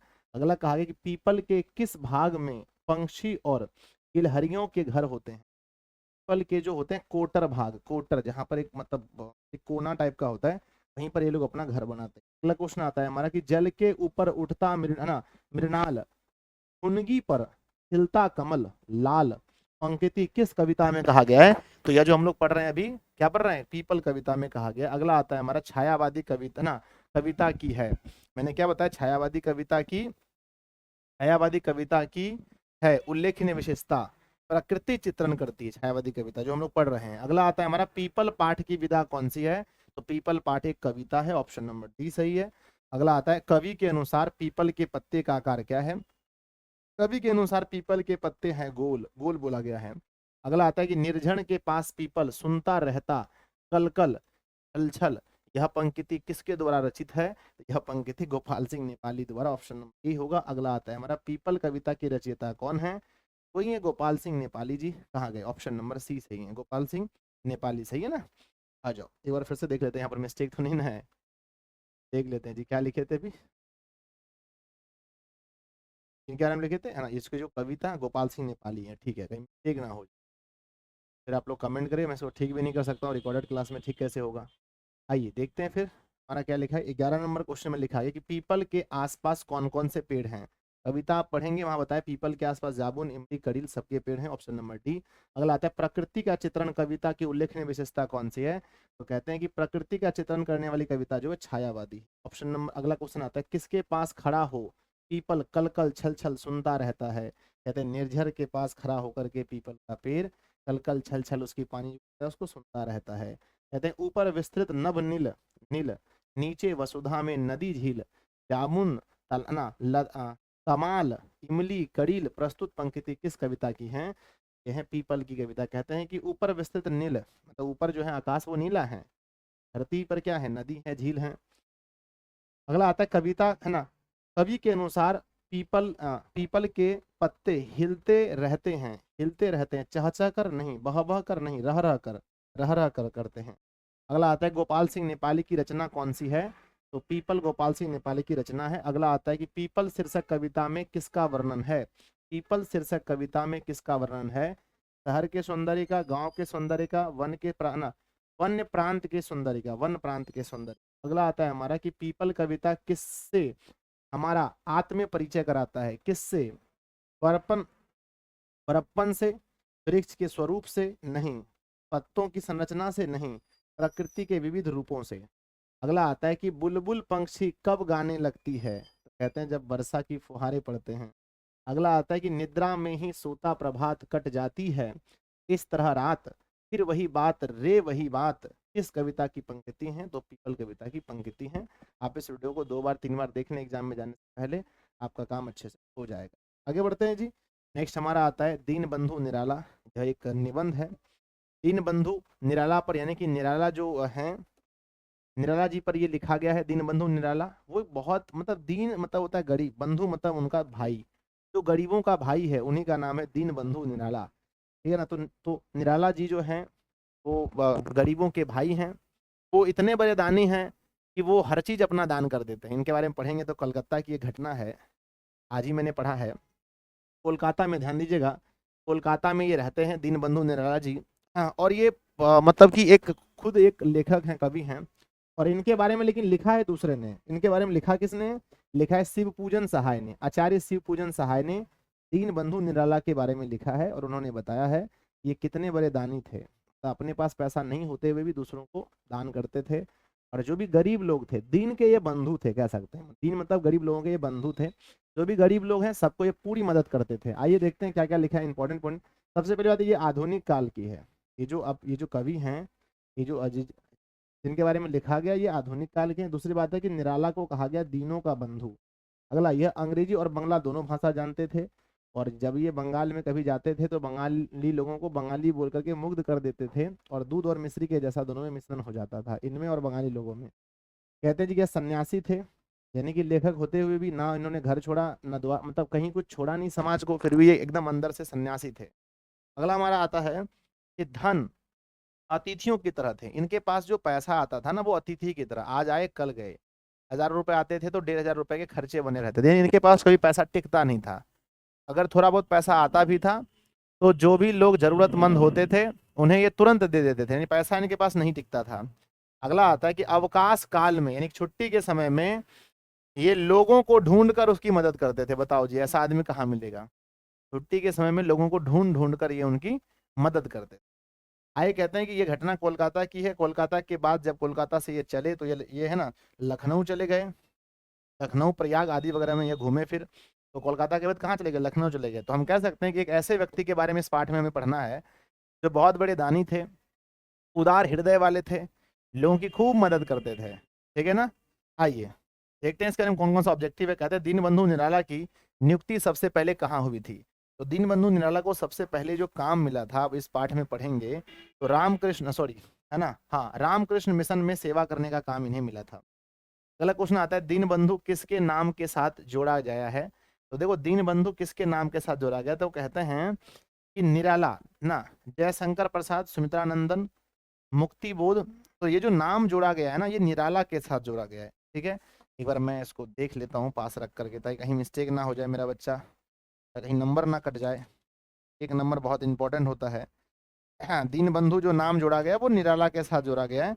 Option number is B, right answer C, option number C. Next question आता है हमारा कि कोलकाता क्या है? कोलकाता छोटा शहर तो नहीं है, राज्य नहीं है, एक प्रदेश नहीं है, कोलकाता एक महानगर है। अगला आता है जी कि इच्छा पूर्ति करने वाला काल्पनिक पेड़ को क्या कहते हैं? तो इच्छा पूर्ति करने वाले काल्पनिक जो पेड़ होते हैं हम उसे कहते हैं कल्पतरु। उसी प्रकार से वो थे, उसी प्रकार से निर्मला जी थे, वो इच्छा पूर्ति करते थे। आपको क्या चाहिए सिर्फ उसके सामने बोलिए, वो पूरा करने की कोशिश करते थे। अगला हमारा 5वां नंबर क्या आता है कि दमकती तारीम, दमकती दारिम दसनावली किस पाठ से संबंधित हैं? तो कहते हैं जी ये दीनबंधु निराला से हैं। अगला क्वेश्चन आता है कि भगवत विभूतियां किन्हें खूब मिलती थीं?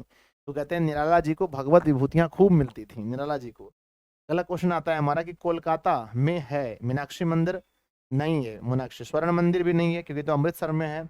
अमरनाथ भी नहीं है ना, बेलूर मठ है कोलकाता में। अगला आता है कि जो रहीम दिन ही लखें दिन बंधु सम होए।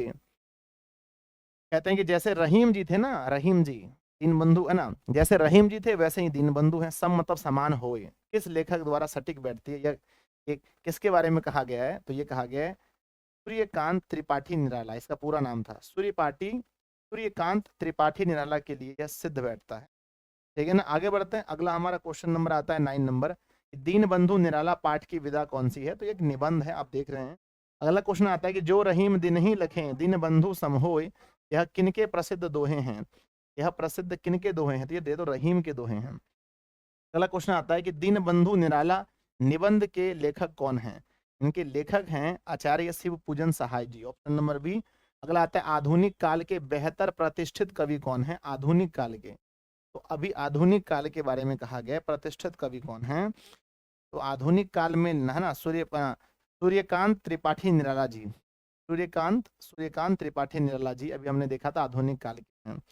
अगला क्वेश्चन आता है हमारा सूर्यकांत त्रिपाठी निराला के व्यक्तित्व और जीवन के अनेक अनछुए पहलुओं को उद्घाटन करता है कौन? दीनबंधु निराला। अगला क्वेश्चन आता है हमारा किनका अधिकांश अवकाश काल दिनों की दुनिया में बीतता था? जब भी उन्हें छुट्टी मिलते है ना, जब भी छुट्टी मिलता था तो दिनों की दुनिया यानी गरीबों के लिए वो काम करते थे। तो कहते हैं जी किनका अधिकांश अवकाश काल दिनों की दुनिया में बीतता था? तो निराला का। अगला क्वेश्चन आपके सामने आता है कि धन किसके पास अतिथि के समान अल्प अवधि तक ही टिकने है ना, टिकने आता था, कम समय के लिए ही टिकने आता था? तो कहते हैं दीनबंधु निराला के पास। अगला क्वेश्चन आता है दीनबंधु निराला बंगीय समाज में किस तरह धुल है ना घुल मिल जाते थे? बंगीय समाज मतलब बंगाली जो समाज होते थे उनमें ये घुल मिल जाते थे दूध और मिश्री के। ऑप्शन नंबर सी होगा। अगला क्वेश्चन हमारा कि याचक के लिए तो कल्पतरु थे ही, अपने मित्रों के लिए मुक्त हस्त दोस्त परस्पर कौन थे? कहते हैं जो मांगने वाले होते थे याचक, उसके लिए तो ये कल्पतरु थे, समझो कि इच्छा पूर्ति करने वाले वृक्ष थे। लेकिन दोस्तों के लिए क्या थे? है ना, दोस्तों के लिए भी वो, दोस्तों के लिए क्या थे? मुक्त हस्त, हसमुख दोस्त थे। कौन? तो दीनबंधु निराला। अगला क्वेश्चन आता है कामिनी कंचन का त्याग करके, कामिनी कंचन, कामिनी मतलब होता है कोई भी कामना, उसके अंदर में कोई इच्छा नहीं थी, कंचन मतलब सोना, कोई सोना पाने की भी इच्छा नहीं थी करके कौन गृहस्थ आश्रम में सन्यासी थे? तो सन्यासी कौन थे पता है आपको ना? सूर्यकांत त्रिपाठी निराला जी। कहते दीनबंधु निराला, देखो सूर्यकांत त्रिपाठी अलग नहीं है, उन्हीं का नाम है, निराला जी का ही पूरा नाम है। कहते दीनबंधु निराला शीर्षक पाठ से सूर्यकांत त्रिपाठी निराला अपने मित्रों के लिए क्या थे? अपने मित्रों के लिए क्या थे? मुक्त हस्त दोस्त परस्पर थे। चलिए हो गया खत्म। यहाँ से कोई भी क्वेश्चन बनेगा तो आप इसको कर पाओगे, बस आप इसको एक बार दो बार अच्छे से देख लेना बच्चा जी, सारा क्वेश्चन बन जाएगा। आइए अब आगे बढ़ते हैं। चैप्टर नंबर हमारा क्या है? Chapter number 16। चैप्टर का नाम है खेमा। ये चैप्टर पूरे बुक में सबसे आसान है। खेमा एक बच्चे का नाम है जो 8-9 वर्ष का है, और जो कसारा नाम का एक होटल वाला होता है उसके यहाँ पर वो काम करता है। उसके पिताजी उसे बेच देते हैं। उसके पिताजी ने 4 बेटे को बेचा था। हेमा 8-9 वर्ष का है, और 3.5 फीट उसकी हाइट है और गहुमा कलर का उसका शकल है, हाफ पैंट नेकर पहन के रहता है। और एक बार अगर कसारा बोल दे भैया कि खेमा, तो तुरंत खेमा तैयार हो जाता है चाय देने के लिए। सब जितने भी दुकान में लोग बैठे होते हैं सबको चाय देते हैं। एक बार खेमा क्या होता है ना कि कसारा से कहता है कि चाचा काका मुझे चप्पल दिला दो, मेरा पैर जलता है। बोलते चुपचाप रहो, है ना, बड़ा आया चप्पल पहनने वाला, कल तुम्हारे माथे पर चप्पल रख दूंगा। मतलब नहीं दिया चप्पल। और अच्छे से ना तो उन्हें खाने मिलता था ना तो सोने के लिए। एक बार अगर बोल दे खेमा तो दौड़ के आना पड़ता था, सारे जूठे बर्तन वही धोता था, रात में 2 घंटे पैर भी मोलता था। एक बार एक अध्यापक जी जो कि इसके अध्यापक जी, उनका नाम नहीं बताया गया है खेमा में, एक जो लेखक हैं इस पाठ के, यहाँ तो संकलित लिखा गया है, जो इनके लेखक हैं वो उनके दुकान पर आते हैं और वो देखते हैं कि खेमा का किस प्रकार से शोषण होता है। तो उनके मन में विचार होता है कि चलो कहीं ना कहीं खेमा को हम अपने घर ले जाते हैं। तो खेमा को कहता है कि तुम्हारे सेठ जी तुम्हें कितना रुपए देते हैं? तो खेमा कहता है मुझे पता नहीं, पप्पा को पता है। तो कहते हैं चलो तुम्हारे बाबूजी से बात करते हैं। और बात करने के बाद बाबूजी कहते हैं देखो हम खेमा को तो आपके साथ जाने दे देंगे, पर मैंने जो पैसा लिया है कसारा होटल वाले से उसको वापस करना पड़ेगा। तो शिक्षक यानी कि इस पाठ के लेखक कहते हैं कि मैं उसे संभाल लूंगा। तो जितना रुपए में बेचे थे उनके पिताजी ने, उतना रुपए वापस करके शिक्षक यानी इस पाठ के लेखक खेमा को अपने घर ले जाते हैं और खेमा को पढ़ाते हैं। इतना तक हमारी कहानी है और आपको बहुत मज़ेदार लगेगी कहानी। कहते हैं जी कि होटल का नौकर है खेमा। खेमा 8-9 वर्ष का है, जो तुतला है, तुतला तुतला कर बोलता है। सबसे छोटा सबसे छोटा है घर में और पिताजी ने 4 भाई को बेच दिया। कहते हैं जी ये जो होटल का नाम था मुक्ता काशी होटल के जो मालिक थे उसका नाम था कसारा, जिसके यहाँ पर वो काम करता था।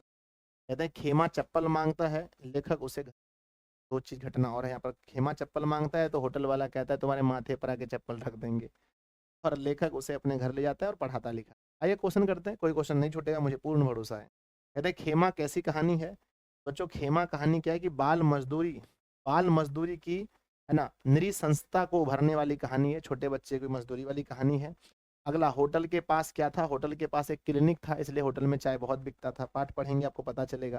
कहते हैं कि कसारा क्या लेने बाजार गया था? जब कसारा चाय पत्ती और शक्कर लेने बाजार गया था तभी लेखक ने मौका देखकर सवाल पूछा था खेमा से कि क्या तुम मेरे साथ जाना चाहते हो? अगला आता है हमारा, ठीक है पर कसारा को उसके पैसे लौटाने पड़ेंगे, ऐसा किसने बोला था? ऐसा खेमा के पिताजी ने कहा था। अगला क्वेश्चन आता है कि नियति का अर्थ क्या होता है? नियति का अर्थ होता है भाग्य। भाग्य, नियति क्या चाहती है? खेमा, शीर्षक, कहानी के केंद्र में कौन है? कहानी के केंद्र में बाल मजदूरी, तो सोचे मजदूरी कराते हैं। कहते हैं किस कारण खेमा की पिटाई हो गई थी? एक बार खेमा ने क्या किया था कि बर्तन साफ नहीं किया था, जिसके कारण से खेमा की पिटाई कर दी थी कसारा ने। कहते हैं खेमा के पिता ने भरण पोषण के दायित्व से मुक्त होने के लिए अपने कितने बेटों को बेच दिया था? 4 बेटे को बेच दिया था। कहते हैं जी मुक्ता काशी होटल के मालिक कौन थे? मुक्ता काशी होटल के मालिक कसारा थे। अगला क्वेश्चन आता है कि खेमा कितने वर्ष का था? खेमा 8-9 वर्ष का था, ऑप्शन दिया गया है। अगला आता है खेमा मालिक कसारा से किस चीज की मांग करता है? बस चप्पल मांगता है, वो भी नहीं देता। अगला आता है जी बाल मजदूरी की नृशंसता को उभारने वाली कहानी कौन सी है? तो खेमा है। अगला आता है हमारा, खेमा के बारे में क्या गलत है? पहला, वह 10-11 वर्ष का था, ये तो गलत है, उसके 8-9 साल का।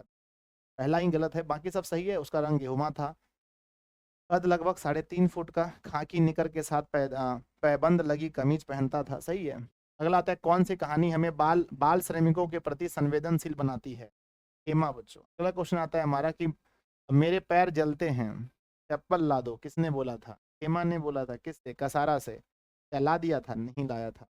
अगला क्वेश्चन आता है कि अपने पैरों पर पानी गिराने से खेमा को तसल्ली क्यों होती थी? वो ना चप्पल नहीं दिया तो अप्रैल महीना का धूप, पैर बहुत जलता था तो अपने पैरों पर पानी गिराता था।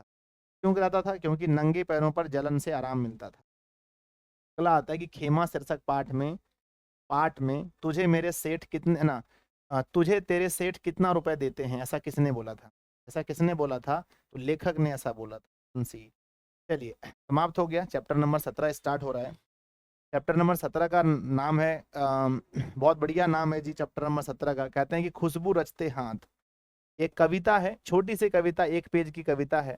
इसके अरुण कमल इसके कवि हैं। कहते हैं खुशबू रचते हाथ, जो कविता आपके बुक में दिया गया है। कहते हैं देखिए आप देखेंगे गरीब बस्तियों में बहुत गरीब से लोग रहते हैं। यहाँ पर ना तो ना तो अच्छी लाइट होती है, ना तो अच्छी सुविधाएं होती हैं, फिर भी वो लोग अगरबत्ती बनाते हैं, वो लोग फैक्ट्री में जा कर के बहुत कुछ बनाते हैं जिनका उपयोग हम आप जैसे लोग करते हैं। तो कहते हैं कि दुनिया में जितने भी खुशबू हैं वो सबको तो हाथ ही रचते हैं।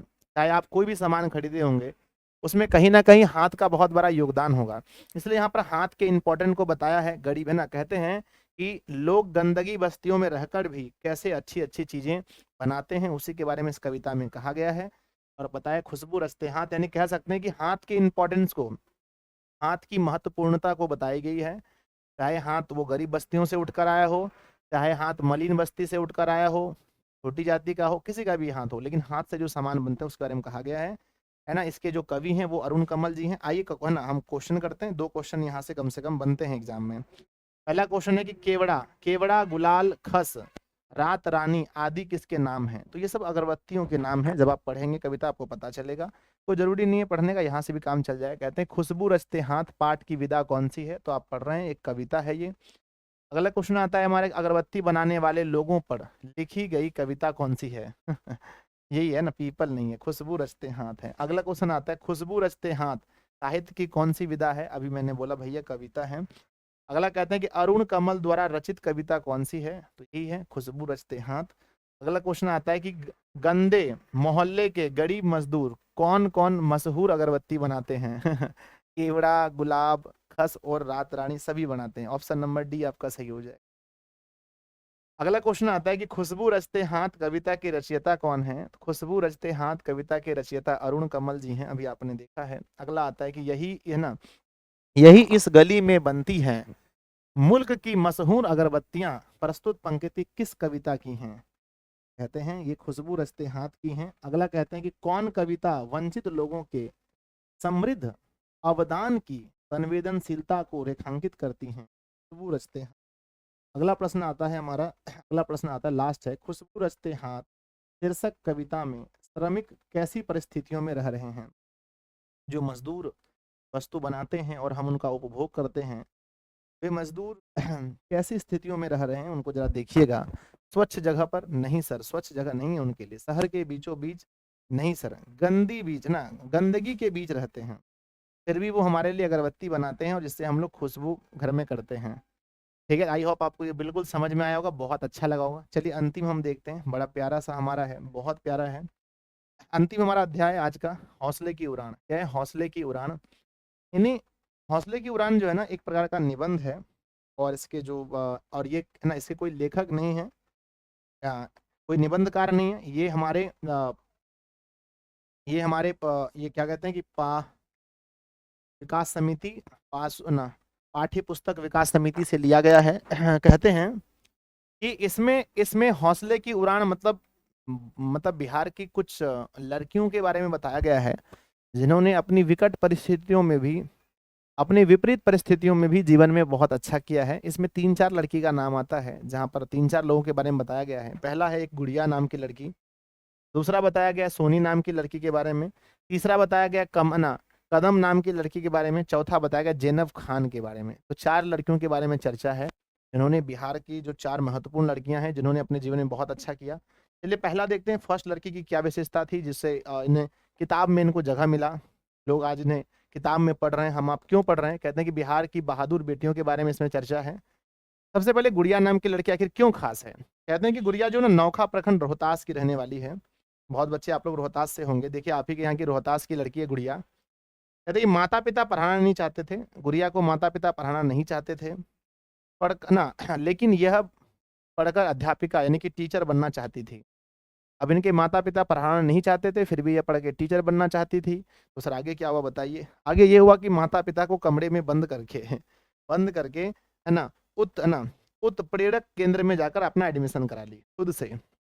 इसे कहते हैं हौसले की उड़ान। कितनी हौसला है इनके अंदर कि माँ पिता पढ़ाना नहीं चाहते थे कि बेटी कहीं कुछ गलत ना कर ले, कहीं भाग उग ना जाए, तो बेटी को बंद करके कमरे में बेटी खुद चले गई अपना एडमिशन कराने के लिए। इससे ये सीख मिलता है बच्चों कि अगर कोई चीज़ अच्छा है तो उस अच्छे के लिए थोड़ा सा गलत कदम भी उठाना पड़ता है। जैसे इन्होंने गलत किया, मम्मी पापा को बंद कर दिया, इन्होंने पता था कि शिक्षा क्या इंपॉर्टेंट है।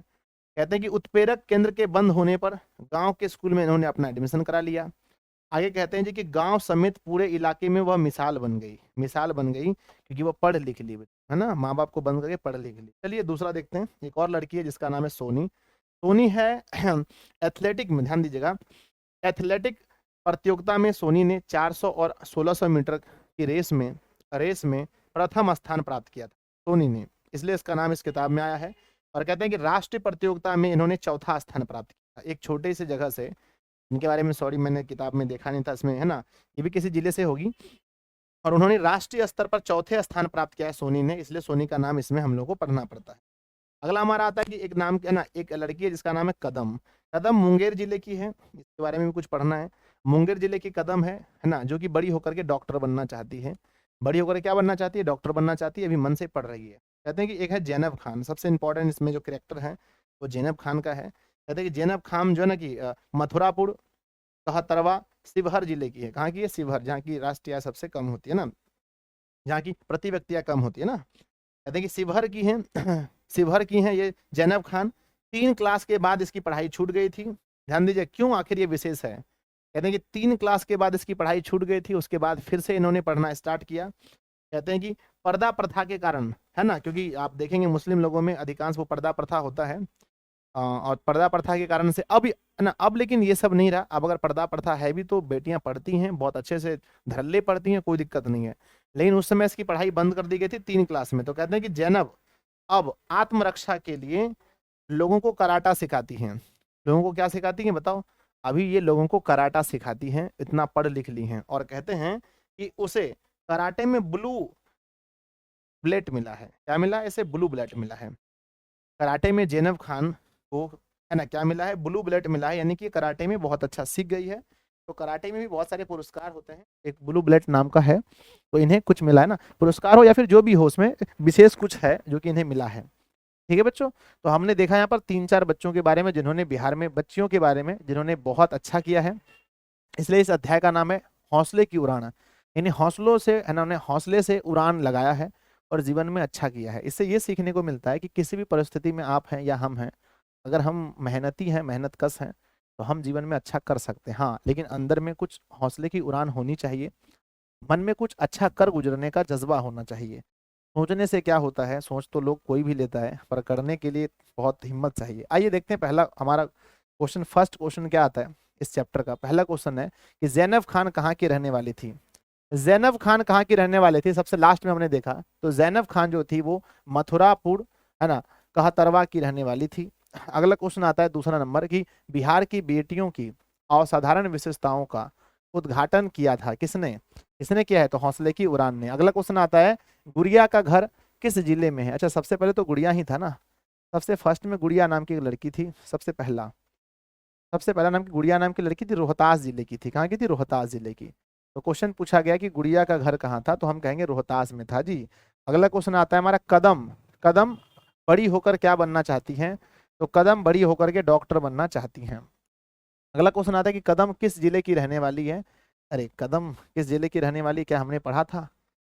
एक सेकंड रुक जाओ, कहीं मिस्टेक तो नहीं हुआ यहाँ पर, एक सेकंड, कदम के बारे में पूछा गया ना, सोनी, अच्छा सोनी, सोनी के बारे में पता नहीं था, पर कदम के बारे में पता था जी, कि कदम जो थी मुंगेर जिले की थी बच्चों। किस जिले की थी? मुंगेर जिले की। तो आ जाओ देखते हैं कदम किस जिले की है। तो हम कहेंगे कदम जो थी वो मुंगेर जिले की थी, ऑप्शन नंबर बी होगा। नेक्स्ट क्वेश्चन आता है हमारा कि नरेगा कार्यक्रम के ठेकेदार के सामने बच्चों के जुलूस की नेत्री के रूप में कौन खड़ी थी? बच्चे के जुलूस की नेत्री के रूप में खड़ी थी कौन? तो कहते हैं कि ना, कदम खड़ी थी, कदम, ऑप्शन नंबर डी सही होगा। ठीक है ना। अगला क्वेश्चन क्या आता है कि निम्नलिखित पाठ में कौन सा निबंध है? तो निबंध यही है, हौसले की उड़ान एक निबंध है। अगला क्वेश्चन आता है कि जैनब आत्मरक्षा, आत्म आत्म है ना, आत्म रक्षार्थ लड़कियों को किसका प्रशिक्षण देती हैं? ये लड़कियों को कराटे सिखाती हैं। अगला क्वेश्चन आता है कि सोनी को जिला स्तरीय एथलीट प्रतियोगिता में 400 मीटर की दौड़ में कौन सा स्थान प्राप्त किया था? तो पहला स्थान प्राप्त किया, इसलिए हम इन्हें पढ़ रहे हैं। कहते हैं कि शिवहर के मोहम्मद अबुल रहमान की पोती कौन थी? तो अबुल रहमान की पोती शिवहर की जैनब थी, जैनब। अगला आता है किसके माता पिता उसकी पढ़ाई के लिए राजी नहीं थे? तो गुड़िया के माता पिता पढ़ाई के लिए राजी नहीं थे। अगला क्वेश्चन आता है कि अध्ययन विरोधी ताकतों के खिलाफ तनकर खड़ी हो जाने का हौसला रखती है कौन? जैनब रखती है। अगला आता है कि गुड़िया पढ़ लिख कर क्या बनना चाहती है? तो गुड़िया अध्यापिका बनना चाहती हैं। अगला क्वेश्चन आता है कि हौसले की उड़ान में कहाँ की बेटियों के असाधारण विशेषताओं का उद्घाटन है? तो बिहार के बारे में। अगला क्वेश्चन आता है कि आधुनिक बिहार की बेटियों की संघर्ष और उनके हौसले की उड़ान में क्या परिचित करता है ना? सॉरी, हमें हमें परिचित कराता है कौन? हौसले की उड़ान। कहते हैं कि ज्ञान और स्वाधीनता का स्वाद किसे लग गया है? कहते हैं लड़कियों को लग गया है ना, बेटियों को। अगला क्वेश्चन क्या आता है कि गुड़िया के पिता पेशे से क्या थे? उनके पिताजी ड्राइवर थे, आप पढ़ेंगे, कहानी में बताया गया है। जैनब खानम है ना, खानम को कराटे से क्या प्राप्त हुआ है? तो ब्लू ब्लेट प्राप्त हुआ है। चलिए, अब हमारा नेक्स्ट चैप्टर हम लोग अगली क्लास में देखेंगे। आपका ये पूरा का पूरा चैप्टर 18 तक कंप्लीट हो गया। जैसा कि मैंने कहा था प्यारे बच्चों, अब हम लोग क्या करने वाले, नेक्स्ट क्लास में ध्यान दीजिएगा, नेक्स्ट क्लास में हम लोग इसको पूरा खत्म कर लेंगे। 19, 20, 21, 22 और 23, यानी कि 1, 2, 3, 4, 5 चैप्टर नेक्स्ट क्लास में देखेंगे। अभी तक सर आपने नॉन हिंदी की कितनी क्लासेस लगा दी हैं? तो मैं बोलूंगा बच्चों 3 क्लासेस लाइव थी मेरी और 2 क्लासेस रिकॉर्डेड हो चुकी हैं, यानी कि 5 क्लासेस, एक ये छठा क्लासेस हमारी होंगी। 6 क्लास होने के बाद हम एक क्लास में आपको क्या कराएंगे, एक क्लास में हम आपको ये करा देंगे कि 2 अंक के प्रश्न और एक में जो आपके दीर्घ उत्तरीय एक क्वेश्चन आते हैं 5 अंक के, तो 2 क्वेश्चन और है ना, 2 और 1, 3 वीडियो आ रहेगी, यानी कि 9 क्लास में आपका पूरा सिलेबस हिंदी का खत्म हो गया। व्याकरण पाठ वाले जो नॉर्मल पढ़ाते हैं व्याकरण, वही व्याकरण आपको पढ़ना है, व्याकरण कुछ अलग से नहीं पढ़ना है, ठीक है? तो और 3 क्लासेस आपको मिलेंगी। धन्यवाद जी, पढ़ते रहिए, हंसते रहिए, मुस्कुराते रहिए, अपने सभी दोस्तों में वीडियो को शेयर कीजिए। चैनल पर पहली बार आए तो चैनल को लाइक कर लीजिए, है ना, चैनल को सब्सक्राइब करके रखिए। और अगर आपने नोट्स नहीं प्राप्त किया है, अगर आप इसका फुल नोट्स प्राप्त करना चाहते हैं ऑब्जेक्टिव सब्जेक्टिव दोनों का, तो नोट्स के लिए हमारे ऑफिस में कांटेक्ट कीजिए। हमारा नंबर है 7700879453 पर कॉल कीजिए, या फिर आप कह सकते हैं 6201320598 पर कॉल कीजिए। और इस पर मात्र 251 रुपीज पे कर करके आप इसका ऑल सब्जेक्ट का साथ में नॉन हिंदी का भी नोट्स प्राप्त कर सकते हैं, जिसमें ऑब्जेक्टिव सब्जेक्टिव दोनों रहेगा, जिसको पढ़ करके आप बहुत अच्छा अंक ला सकते हैं। अगर आप मेहनती हैं तो 450 प्लस भी ला सकते हैं। धन्यवाद जी, मिलते हैं अगली क्लास में। जय हिंद। हाँ तो नमस्कार जी, आप सभी का 18 नंबर चैप्टर कंप्लीट हो चुका है। अब यहाँ से हम लोग 19 देखना स्टार्ट करते हैं, ठीक है ना? इस मतलब ये पूरा खत्म हो जाएगा आज, ठीक है? 19वां नंबर चैप्टर है जिसका नाम है जी जननायक कर्पूरी ठाकुर। और ये जो जननायक कर्पूरी ठाकुर हैं, इनकी जीवनी पढ़ेंगे हम लोग, और जो पाठ्य पुस्तक विकास समिति से लिया गया है। और इसमें हम लोग समस्तीपुर में जन्मे एक बहुत ही अच्छे व्यक्ति के बारे में देखेंगे, जिनका सफर एक छोटे बचपन से लेकर गाय चराने से लेकर के एकदम बिहार के मुख्यमंत्री तक का सफर हम देखेंगे। कुछ महत्वपूर्ण पॉइंट्स यहाँ पर है कि उनका जन्म जो है 24 जनवरी 1921 में हुआ था, समस्तीपुर में हुआ था, बिहार के समस्तीपुर जिले में। उनकी माता का नाम था रामदुलारी और पिताजी का नाम गोकुल ठाकुर, और वो बचपन में गाय भी चढ़ाए थे, ठीक है ना? अगर आप भी इस स्थिति से जूझ रहे हैं, कुछ घर में काम कर रहे हैं, तो मत सोचिए कि हम कुछ नहीं कर सकते जिंदगी में, बहुत कुछ कर सकते हैं। कहते हैं उन्होंने 1940 ईस्वी में मैट्रिक किया था, ठीक है, और 1942 ईस्वी में अपना कॉलेज त्याग दिया था, और 1942 ईस्वी में ही उन्होंने क्या इंटर भी किया था, ठीक है ना? और इंटर करने के बाद उन्होंने अपना कॉलेज त्याग दिया था। कहते हैं जी कि प्रधानाध्यापक भी बने थे, लेकिन वो पैसे की कमी की वजह से 30 रुपए प्रति महीना में वो हेडमास्टर बने थे एक स्कूल में, याद रखिएगा। कहते हैं कि 23 अक्टूबर 1943 को उनकी गिरफ्तारी हो गई थी, क्योंकि वह एक आंदोलन में भाग लिए थे, अक्टूबर आंदोलन में, अगस्त आंदोलन में उन्होंने भाग लिया था, जिसके कारण से उनकी उनकी गिरफ्तारी हो गई थी। 23 अक्टूबर 1943 को वो गिरफ्तार होकर के उन्हें दरभंगा जेल में रखा गया, दरभंगा के जेल में रखा गया था। कहते हैं जी कि 2 बार वो बिहार के मुख्यमंत्री भी बने हैं। 1952 ईस्वी से लेकर 1988 ईस्वी तक वह विधानसभा के सदस्य रहे हैं। और कहते हैं कि लिफ्ट वाली घटना उनके जीवन में बहुत ही अच्छे, वो उदार व्यक्ति थे, बहुत ही हेल्पफुल थे। एक बार क्या हुआ कि वो ना सचिवालय में लिफ्ट लगा था ऊपर जाने के लिए, तो वो जब पहली बार सचिवालय गए और लिफ्ट में चढ़ के ऊपर गए, तो लिफ्ट पर भी लिखा था कि यह केवल मतलब बड़े बड़े अधिकारियों के लिए लिफ्ट है ना, जो छोटे मोटे लोग काम करते हैं उनके लिए लिफ्ट नहीं है। तो उन्होंने कहा ये तो गलत बात है, यहाँ पर तो भेदभाव हो रहा है। तो उन्होंने इसको मिटा दिया, बोला नहीं, आज के बाद जितने भी कर्मचारी सचिवालय में काम करते हैं सभी लिफ्ट से आएंगे और जाएंगे, कोई लोग सीढ़ी से नहीं जाएंगे, अगर जाएंगे तो सब लोग सीढ़ी से, नहीं तो सब लोग लिफ्ट से जाएंगे। इतने बड़े नेता थे। कहते हैं जी कि आगे आगे ना आगे इनके बारे में लिखा गया कि इन्होंने यानी कि आर्ट्स पढ़ा था इन्होंने, और वर्ष 1942 ईस्वी में इन्होंने सेकंड डिवीजन से उसे पास किया था। मैट्रिक भी सेकंड डिवीजन, सोचिए जो इंसान मैट्रिक सेकंड डिवीजन से पास किया, इंटर सेकंड डिवीजन से आगे चलकर वो बिहार के मुख्यमंत्री बने। तो अगर आपका भी कुछ कम नंबर आता है किसी कारण वस्ते, तो ऐसा नहीं कि आप जिंदगी में कुछ नहीं कर सकते हैं। कहते हैं जी कि 1970 से लेकर के 77 तक ये क्या रहे, मुख्यमंत्री रहे, ठीक है ना, पूरा साल मतलब 5-5 साल का नहीं रहा, बीच में हो सकता है कि सरकार गिर गई होंगी। 17 फरवरी 1988 को हृदयघात होने की वजह से इनकी मौत हो गई थी।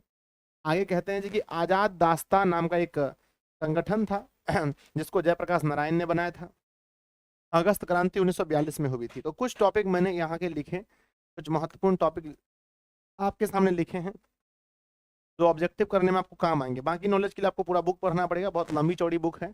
अब 2-3 पेज आपको पढ़ना पड़ता है, 2 पेज पढ़ना पड़ता है, ठीक है। आइए क्वेश्चन करते हैं, बन जाएगा, कुछ आसान है। पहला क्वेश्चन पूछा गया है कि जननायक कर्पूरी ठाकुर कर्पूरी ठाकुर कब ताजपुर विधानसभा क्षेत्र में जीते थे? तो पहली बार जब पहला आम चुनाव कब हुआ था? 1952 में, तो ये जीत गए थे वहां से, समस्तीपुर से। अगला आता है कि कर्पूरी ठाकुर ने कॉलेज कब त्यागा था? तो कॉलेज इन्होंने 42 में त्याग दिया था जी।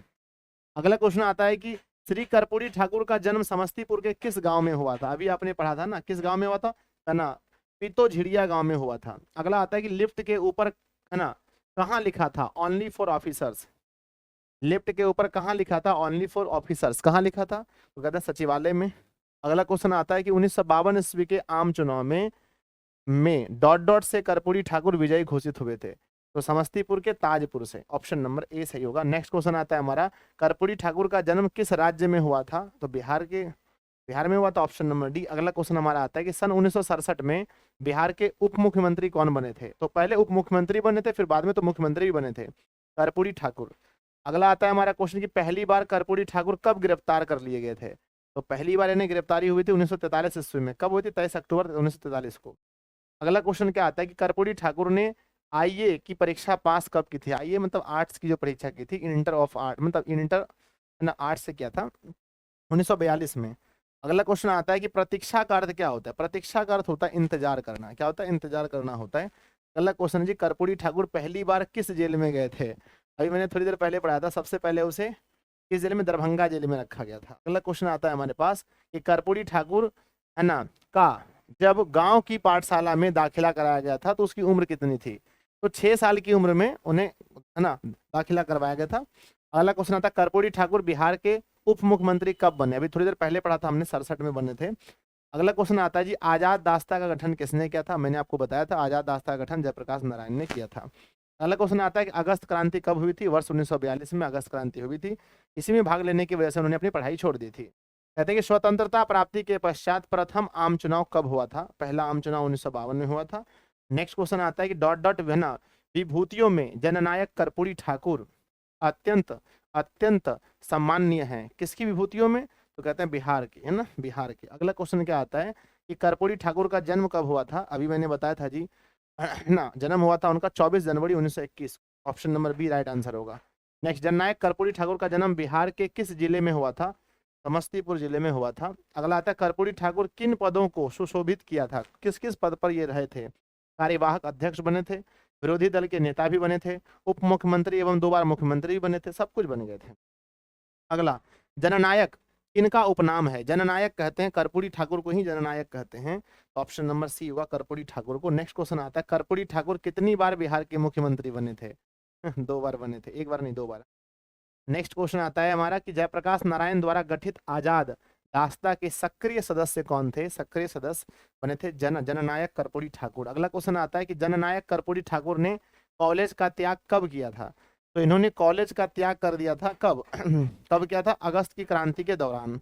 अगला क्वेश्चन क्या आता है कि जननायक कर्पूरी ठाकुर शीर्षक पाठ में कर्पूरी ठाकुर कब से कब तक लगातार विधानसभा के सदस्य रहे थे? बहुत दिन रहे थे, 52 से लेकर 88 तक लगभग, है ना, 52 से 88 तक रहे, तो ऑप्शन डी सही है। अगला क्वेश्चन खत्म हो गया जी ना। तो इस चैप्टर से कोई भी क्वेश्चन बनेंगे तो हम उम्मीद करते हैं कि आप आसानी से बना देंगे। और हम सभी का फेवरेट जी झांसी की रानी। अब नेक्स्ट चैप्टर आता है हमारा झांसी की रानी। चैप्टर ध्यान से देखना। झांसी की रानी आपको पता ही है, इनके बचपन का नाम मनु, बहुत लोग उसे छबीली कहते थे, बहुत लोग उसे लक्ष्मीबाई कहते थे, है ना। एक साहसी औरत, एक साहसी लड़की जिनका शादी होता है झांसी में, झांसी में इनका विवाह होता है। इनके पतिदेव, मतलब कि इनके पतिदेव की मृत्यु हो जाती है, इनका एक बच्चा होता है, बच्चा को पेट ना मतलब पीठ में बांध करके ये युद्ध लड़ती है लक्ष्मी, है ना, रानी लक्ष्मीबाई अंग्रेजों से लड़ती है। कहते हैं कि 1857 की क्रांति के बारे में इसमें जिक्र है, इस चैप्टर में, है ना, 1857 के बारे में है ना इसमें जिक्र है। ब्रिटिश हुकूमत के खिलाफ ब्रिटिश हुकूमत के खिलाफ यानी अंग्रेजों के खिलाफ रानी लक्ष्मीबाई लड़ाई लड़ती है 1857 की क्रांति में। 1857 की क्रांति में लड़ाई लड़ती है। आगे लिखा गया है हमारा कि छबीली या लक्ष्मीबाई इनका नाम। कहते हैं कि वीर शिवाजी की गाथाएं इन्हें मुजबानी याद रहती हैं। शिवाजी की गाथाएं इन्हें मुजबानी याद रहती हैं। कहते हैं कि झांसी में उसका ससुराल था। झांसी में रानी लक्ष्मीबाई का क्या था? ससुराल था। कहते हैं ग्वालियर पर भी आक्रमण, है ना, ग्वालियर पर भी आक्रमण किया था। कहते हैं कि 23 वर्ष पर इसकी मृत्यु हुई थी। जब इनकी मृत्यु हुई थी तो उम्र कितनी थी बताइए? मात्र 23 वर्ष की उम्र में इनकी मृत्यु हो गई थी, है ना। कहते हैं जी कि मनुष्य नहीं वह अवतारी थी, मनुष्य नहीं वह अवतारी थी। पूरा जब आप पढ़ेंगे तो आपको रोना आ जाएगा सुनकर के इस कविता को, कितनी अच्छी कविता है। आजकल लोग गाना वगैरह याद करते हैं, कोई कविता याद नहीं करते। लेकिन कविता अगर इसकी आप पढ़ लेंगे तो बहुत अच्छी कविता है। सुनिएगा ध्यान से। कविता के एक, है ना, पहली पंक्ति में पढ़ता हूँ। सिंहासन हिल उठे, राजवंशों ने भ्रुकुटी तानी थी। बूढ़े भारत में भी आई फिर से नई जवानी थी। गुमी हुई आजादी की कीमत सबने पहचानी थी। दूर फिरंगी को करने सबने मन में ठानी थी। चमक उठी, है ना, चमक उठी सन 57 में वह तलवार पुरानी थी। बुंदेलों हर बोलों की मुंह से हमने सुनी कहानी थी। खूब लड़ी मर्दानगी वो तो झांसी वाली रानी थी। ठीक है, ये कविता है, बहुत अच्छा लगता है। ठीक है ना। आइए क्वेश्चन करते हैं, सारा क्वेश्चन बन जाए। कहते हैं झांसी की रानी ने लड़ाई लड़ी थी, किससे लड़ी थी? तो आंसर आता है जी अंग्रेजों से लड़ी थी, ऑप्शन डी। नेक्स्ट क्वेश्चन आता है हमारा कि वीर शिवाजी की गाथाएं किनको मुजबानी याद थी? तो कहते हैं झांसी की रानी को मुजबानी याद थी। अगला क्वेश्चन आता है ना, किसका देखभाल करने वाला कोई नहीं, है ना, जिसका देखभाल करने वाला कोई नहीं उसे क्या कहते हैं? उसे लावारिस कहा जाता है, लावारिस कहा जाता है। कहते हैं जी अगला कि बुंदेलों हर बोलों की मुंह से किसकी कहानी सुनी थी? बुंदेलों हर बोलों की मुंह से किसकी कहानी सुनी थी? तो कहते हैं लक्ष्मीबाई की कहानी सुनी थी। अगला आता है चमक उठी सन 57 में वह तलवार पुरानी थी। यह पंक्ति किस कविता से लिया गया है? तो झांसी की रानी। अगला आता है पुरानी तलवार कब चमक उठी? कब चमक उठी? सन 17 में, सन 40 में, सन 57 में। अगला, बूढ़े भारत में भी आई फिर से नई जवानी थी। उपयुक्त पंक्ति में भारत को बूढ़ा कहा गया है क्योंकि क्योंकि भारत गुलाम था, भारत एकता नहीं था, भारत का इतिहास प्राचीन है, प्राचीन है इसलिए बोला बूढ़े भारत। अगला क्वेश्चन क्या आता है हमारा, पाठ्य पुस्तक में सुभद्रा कुमारी चौहान द्वारा रचित कविता कौन सा है? यही है हमारा झांसी की रानी। इसकी इसके जो रचनाकार हैं, इसके जो कवित्री हैं वो कौन है? सुभद्रा कुमारी चौहान। अगला क्वेश्चन आता है झांसी की रानी को किनकी गाथाएं जवानी याद थी? तो कहते हैं शिवाजी की गाथाएं जवानी याद थी। कहते हैं प्रसिद्ध कविता झांसी की रानी की कवित्री कौन थे? तो सुभद्रा कुमारी चौहान है। अगला क्वेश्चन आता है लक्ष्मीबाई किसकी मुंह बोली बहन थी? तो मुंह बोली बहन थी, है ना, किसके? कानपुर के नाना की, कानपुर के नाना की मुंह बोली बहन थी।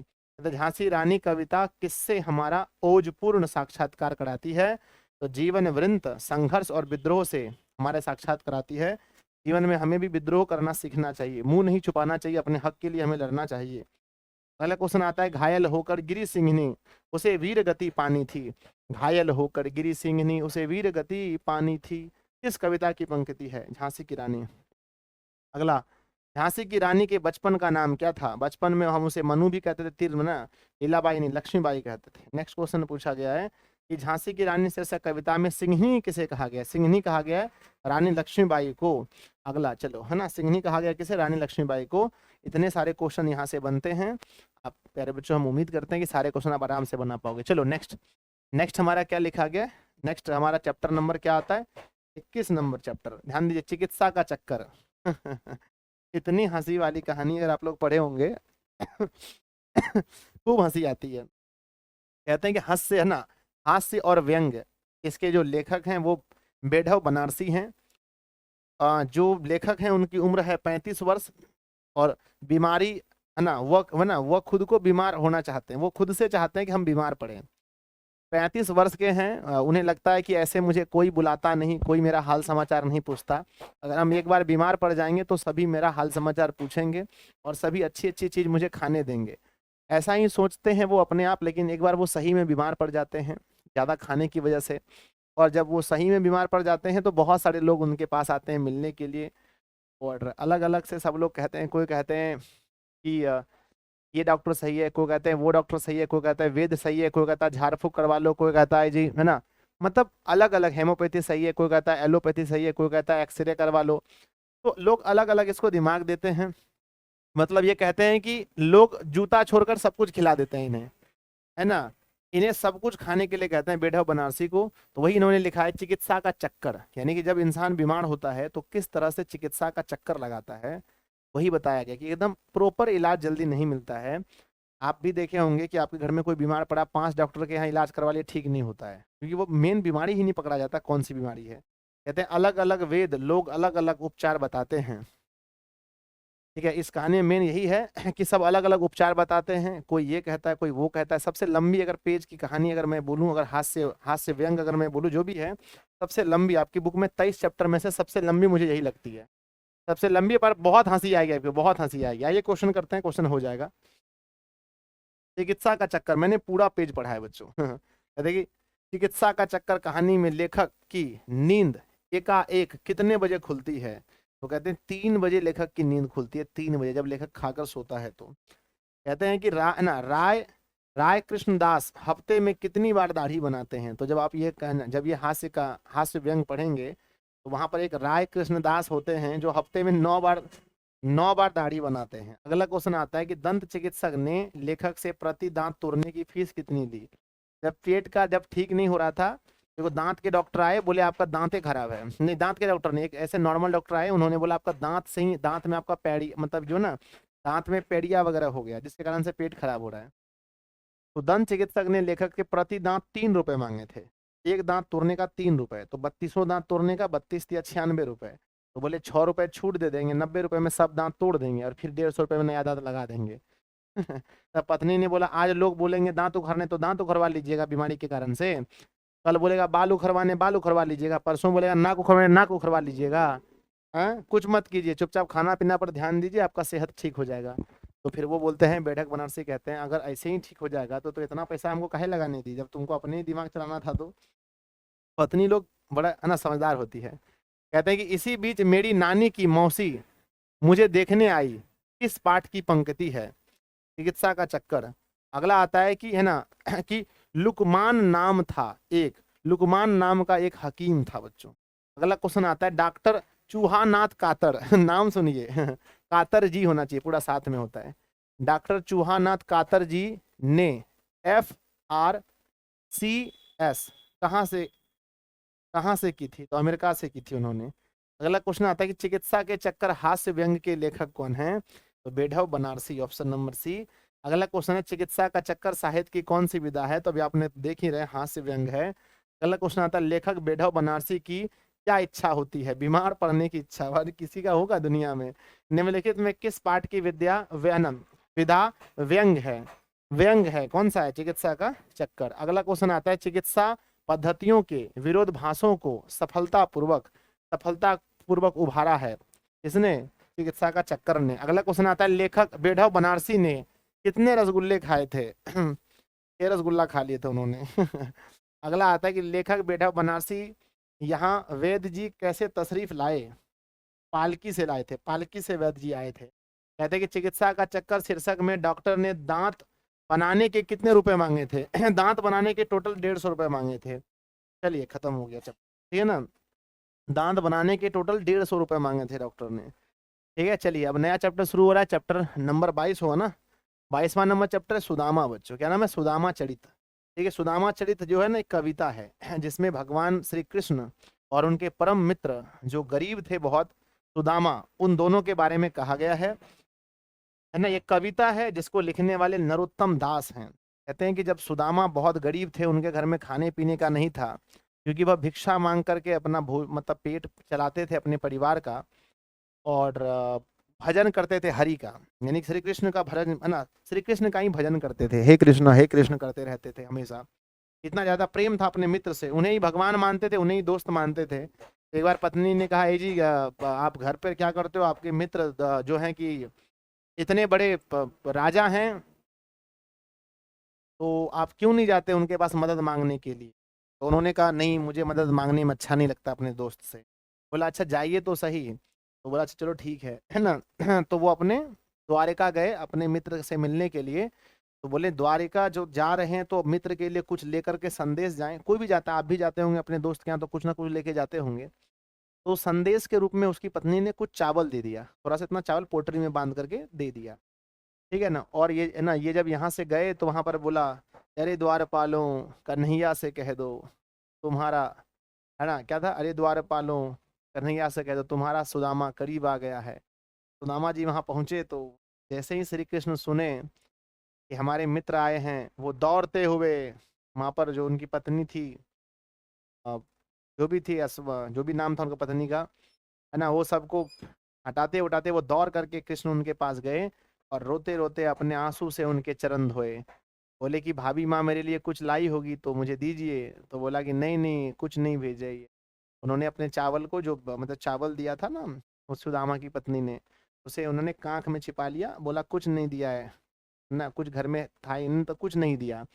लेकिन वो तो भगवान है श्री कृष्ण, वो तो सब जानते थे कि कुछ लेकर के आए हैं। श्री कृष्ण ने उसके कांख से निकाल के चावल, वही चावल चावल खा लिया, चावल खा लिया, है ना। उसके बाद अपने दोस्त को बहुत सारे धन दे करके वापस भेज दिया घर, वापस घर भेज दिया। यही हमारी ये कहना, इसी को मतलब कविता के रूप में बोला गया है। मैं आपके सामने पढ़ के सुनाता हूँ, थोड़ा सा, ज्यादा नहीं। पढ़ लूं? बोलो हाँ या ना। चलो, कहते हैं जी, इस पगा ना शीस पगा ना झगा तन में, प्रभु जाने को आही, बसे रामा, होती फटी सी लटी दुपटी, अरूपाए उपाहन की नाही सामा। आ गया, एक कविता है, अच्छी कविता है। बस वही बात है जो मैंने बोला। देखिए, सुदामा और कृष्ण की दोस्ती के बारे में इसमें बताया गया है। सुदामा अति दीन थे, मतलब बहुत गरीब थे, भिक्षा मांगकर भोजन करते थे, हरि भजन करते थे, और ब्रज भाषा में यह कविता लिखी गई है, ठीक है ना। लिखने वाले कौन है? नरोत्तम दास जी हैं। पहला क्वेश्चन आपके सामने पेश हो रहा है, क्वेश्चन को ध्यान से देखिए। श्री कृष्ण, यहाँ से 2 नंबर आएंगे, हर चैप्टर में 2 क्वेश्चन एग्जाम में पूछे जाए। श्री कृष्ण किनके पांव को अपने आंसू जल से धो दिए? किनके पांव को? तो कहते हैं मित्र सुदामा के पांव को। अगला क्वेश्चन है कि उपाहन का अर्थ क्या होता है? उपाहन का अर्थ होता है जूता। अगला क्वेश्चन है कि, है ना, जदुवंश मणि किन्हें कहा गया है? तो जदुवंश मणि कृष्ण को कहा गया है। अगला आता है, कृष्ण ने किससे कहा कि चोरी की बानी में होंजू प्रवीणे? किसको कहा था? अमा को कहा। अगला क्वेश्चन कहते हैं, नरोत्तम दास हैं, नरोत्तम दास एक कवि हैं जिन्होंने ये कविता लिखी है। सुदामा चरित्र के रचनाकार कौन है? नरोत्तम दास हैं। अगला क्वेश्चन आता है कि सुदामा चरित्र किस भाषा में लिखी गई? अभी मैंने बताया था, भाषा में लिखी गई है। अगला क्वेश्चन आता है, सुदामा की पत्नी को अपनी डॉट डॉट पर बड़ा बड़ा क्षोभ था, अपनी दरिद्रता पर, इतने गरीब थे ना, उन्हें बहुत दुख होता था, क्षोभ होता था। नेक्स्ट हमारा, सुदामा के पैर कैसे धुल गए? कृष्ण के, भगवान कृष्ण के आंसू से। कहते हैं, सुदामा चरित्र शीर्षक कविता में सुदामा की पत्नी द्वारा दी हुई चावल पोटली कहाँ छिपा रहे थे? है ना, पैकेट में नहीं सर, कांख में छिपा। अगला क्वेश्चन आता है, कृष्ण जी के बाल सखा सुदामा, बाल सखा मतलब बचपन का, सखा मतलब दोस्त, सुदामा जी क्या करते थे? भिक्षा मांगकर भोजन करते थे, भिक्षा मांगकर भोजन करते थे। अगला आता है हमारा 12 नंबर क्वेश्चन कि आगे आगे चना गुरु मात दिए, ते लये तुम चाबी, हेमे नहीं दीने। किसकी उक्ति है? किसने कहा था मेरी गुरु माता ने जो देकर भेजा है उसको दी? ने कहा था। किसकी उक्ति है? कृष्ण की। सुदामा चरित्र शीर्षक कविता किससे हमारा परिचय कराती है? तो हमारा परिचय हिंदी के आधुनिक रूप में, आधुनिक गद्य से, खड़ी बोली से नहीं, प्राचीन पद से कराती है। अगला क्वेश्चन आता है, अपनी गरीबी दूर करने के लिए सुदामा जी किसके पास गए थे? सुदामा जी अपने दोस्त श्री कृष्ण के पास गए थे, भगवान Shri Krishna, option number C. Next आता है हमारा, समाप्त हो गया, ठीक है ना। तो इस चैप्टर से जितने भी क्वेश्चन बनेंगे, हम उम्मीद करते हैं 2 क्वेश्चन यहीं से रहेंगे। आप टेंशन मत लीजिए, सारे क्वेश्चन आप आसानी से बना पाओगे एग्जाम, ठीक है। आगे बढ़ो जी। नेक्स्ट हमारा चैप्टर है, अंतिम चैप्टर, राह भटके हिरण के बच्चे। कहते हैं ये राह भटके हिरण के बच्चे, ये कविता है। कवि के बारे में चर्चा नहीं है। कवि का नाम दिया गया था, शायद अजीब टाइप का नाम था जी, हम देखे थे। कवि का नाम दिया गया है इसमें, डॉक्टर नी करके छोड़ दिया गया, पता नहीं पूरा नाम क्या है, सिर्फ डॉक्टर नी करके छोड़। कमेंट कीजिएगा आप लोग, मालूम होगा तो। कहते हैं वियतनाम लिखा गया, वियतनाम। कहते हैं कि हिरण का बच्चा, इसमें क्या होता है ना कि एक हिरण का बच्चा है ना, एक हिरण का बच्चा राह भटक जाता है, यानी कि अपने झुंड में जाता है, उसकी मम्मी लोग होंगे, सब लोग साथ में होंगे, राह मतलब रास्ता भटक जाता है। तो रास्ता भटक जाने पर जब कवि उन्हें देखते हैं, देखकर कवि बहुत दुखित होते हैं कि एक मतलब रास्ता भटक गया। उसके बाद उन्होंने एक कविता लिख दी है, इन्हीं का नाम है राह भटके हिरण के बच्चे। कहते हैं कि हिरण का बच्चा राह भटक गया था, कवि इससे काफी दुखित होकर कविता लिख दिए हैं। हिरण के बच्चे को ना यहाँ पर छोने कहा गया है, छोने। अनुवादक इसके हैं राजेंद्र प्रसाद मिश्र। ये जो हैं यह वियतनामी भाषा में है शायद, तो इसे जो है ना अनुवादक किया है किसने, राजेंद्र प्रसाद मिश्र ने इसे अनुवाद किया है, अनुवादित किया है हिंदी भाषा में, ठीक है ना। चलिए देखते हैं कौन कौन से क्वेश्चन है। पहला क्वेश्चन है जी, राह भटके हिरण के बच्चे कविता के रचयिता कौन है। अच्छा, पहला तो वही नाम आ गया, यही है डॉक्टर नी दे करके, डॉक्टर नी, वियतनाम लिखा गया, नी से कुछ होगा, ऑप्शन में भी नी दिया तो क्या दिक्कत है हमको, क्या मतलब है, क्या होगा ना। कहते हैं वेदना का अर्थ क्या होता है, वेदना का अर्थ होता है पीड़ा बच्चों, दुख होता है वेदना का अर्थ। नेक्स्ट क्वेश्चन आता है, जाड़े की रात में पहाड़ पर कौन रो रहा था। तो हिरण का बच्चा हिरण रो रहा था। कहते हैं राह कवि भटक गया, है ना, राह कवि भटक गया। कहते हैं राह कवि भटक गया, सिंह का बच्चा, किसका बच्चा, राह भटक गया था, है ना, राह भटक गया था, किसका बच्चा, सिंह का बच्चा, नहीं सर, भेड़िया का नहीं, बकरी का नहीं, हिरण का बच्चा भटक गया। नेक्स्ट, कवि हिरण के बच्चों को क्या आश्वासन देता है। कवि हिरण के बच्चों को कहता है कि तुम्हारा घर मिल जाएगा, नहीं तुम्हारी माँ मिल जाएगी, ऑप्शन बी। अगला क्वेश्चन आता है कि राह भटके हिरण के बच्चे को शीर्षक कविता के अनुवादक कौन है। अनुवादक हैं राजेंद्र प्रसाद मिश्र। चलिए हो गया समाप्त। इसमें 6 ही क्वेश्चन दिया, इसमें से एक क्वेश्चन आएगा बच्चों, ठीक है। आप लोग खूब बढ़िया से पढ़ लीजिएगा, सारा चैप्टर समाप्त हो गया। अब नेक्स्ट आप लोग को जो मिलेगा, तो आप लोग को क्या मिलेगा बताइए। नेक्स्ट आप लोग को मिलने वाला है, नेक्स्ट इसका मिलेगा 2 अंक के प्रश्न एक वीडियो में, इंपॉर्टेंट क्वेश्चन, 2 प्रश्न, 2 अंक के प्रश्न मिलेंगे एक वीडियो में, ठीक है ना। आपके एग्जाम में 10 दिए होते हैं, जिनमें से 5 बनाना होता है। हम आपको लगभग 50 क्वेश्चन कराएंगे, 50 में से 5 ना आपका 50 में से 10 रहेगा, आपको 5 ठो बनाना है, ठीक है। आराम से आप लोग टेंशन मत लीजिए, इस वीडियो को लाइक वगैरह कर लीजिए, दोस्तों में शेयर कर दीजिए, नीचे कमेंट कीजिए कितना अच्छा से आप लोग का सिलेबस पूरा हुआ, ठीक है। तो मेरी जो 3 वीडियोस थी वो लाइव थी, 3 वीडियो लाइव थी, और यहाँ 15 चैप्टर आपका रिकॉर्डेड किया पूरा। आप लोग का नन हिंदी खत्म हुआ, फिर आप लोग कमेंट वगैरह नहीं कीजिएगा कि सर नन हिंदी में कुछ पढ़ाना है। अपने मन से एक 2 अंक के प्रश्न पढ़ा देंगे, एक 5 अंक की वीडियो हम डाल देंगे, और बाकी हम कह रहे थे वो जो आपका जो ग्रामर वाला पोर्शन है, जो सबको पढ़ाते हैं वही आपको पढ़ना पड़ेगा, अलग से हम नहीं पढ़ा पाएंगे, ठीक है ना। फिर भी आप हम बता रहे व्याकरण अगर ग्रामर आप कर लेते हैं, बुक हमारे देख लेते हैं, आप आराम से 90 नंबर ला सकते हैं, ठीक है। लव यू जी सभी।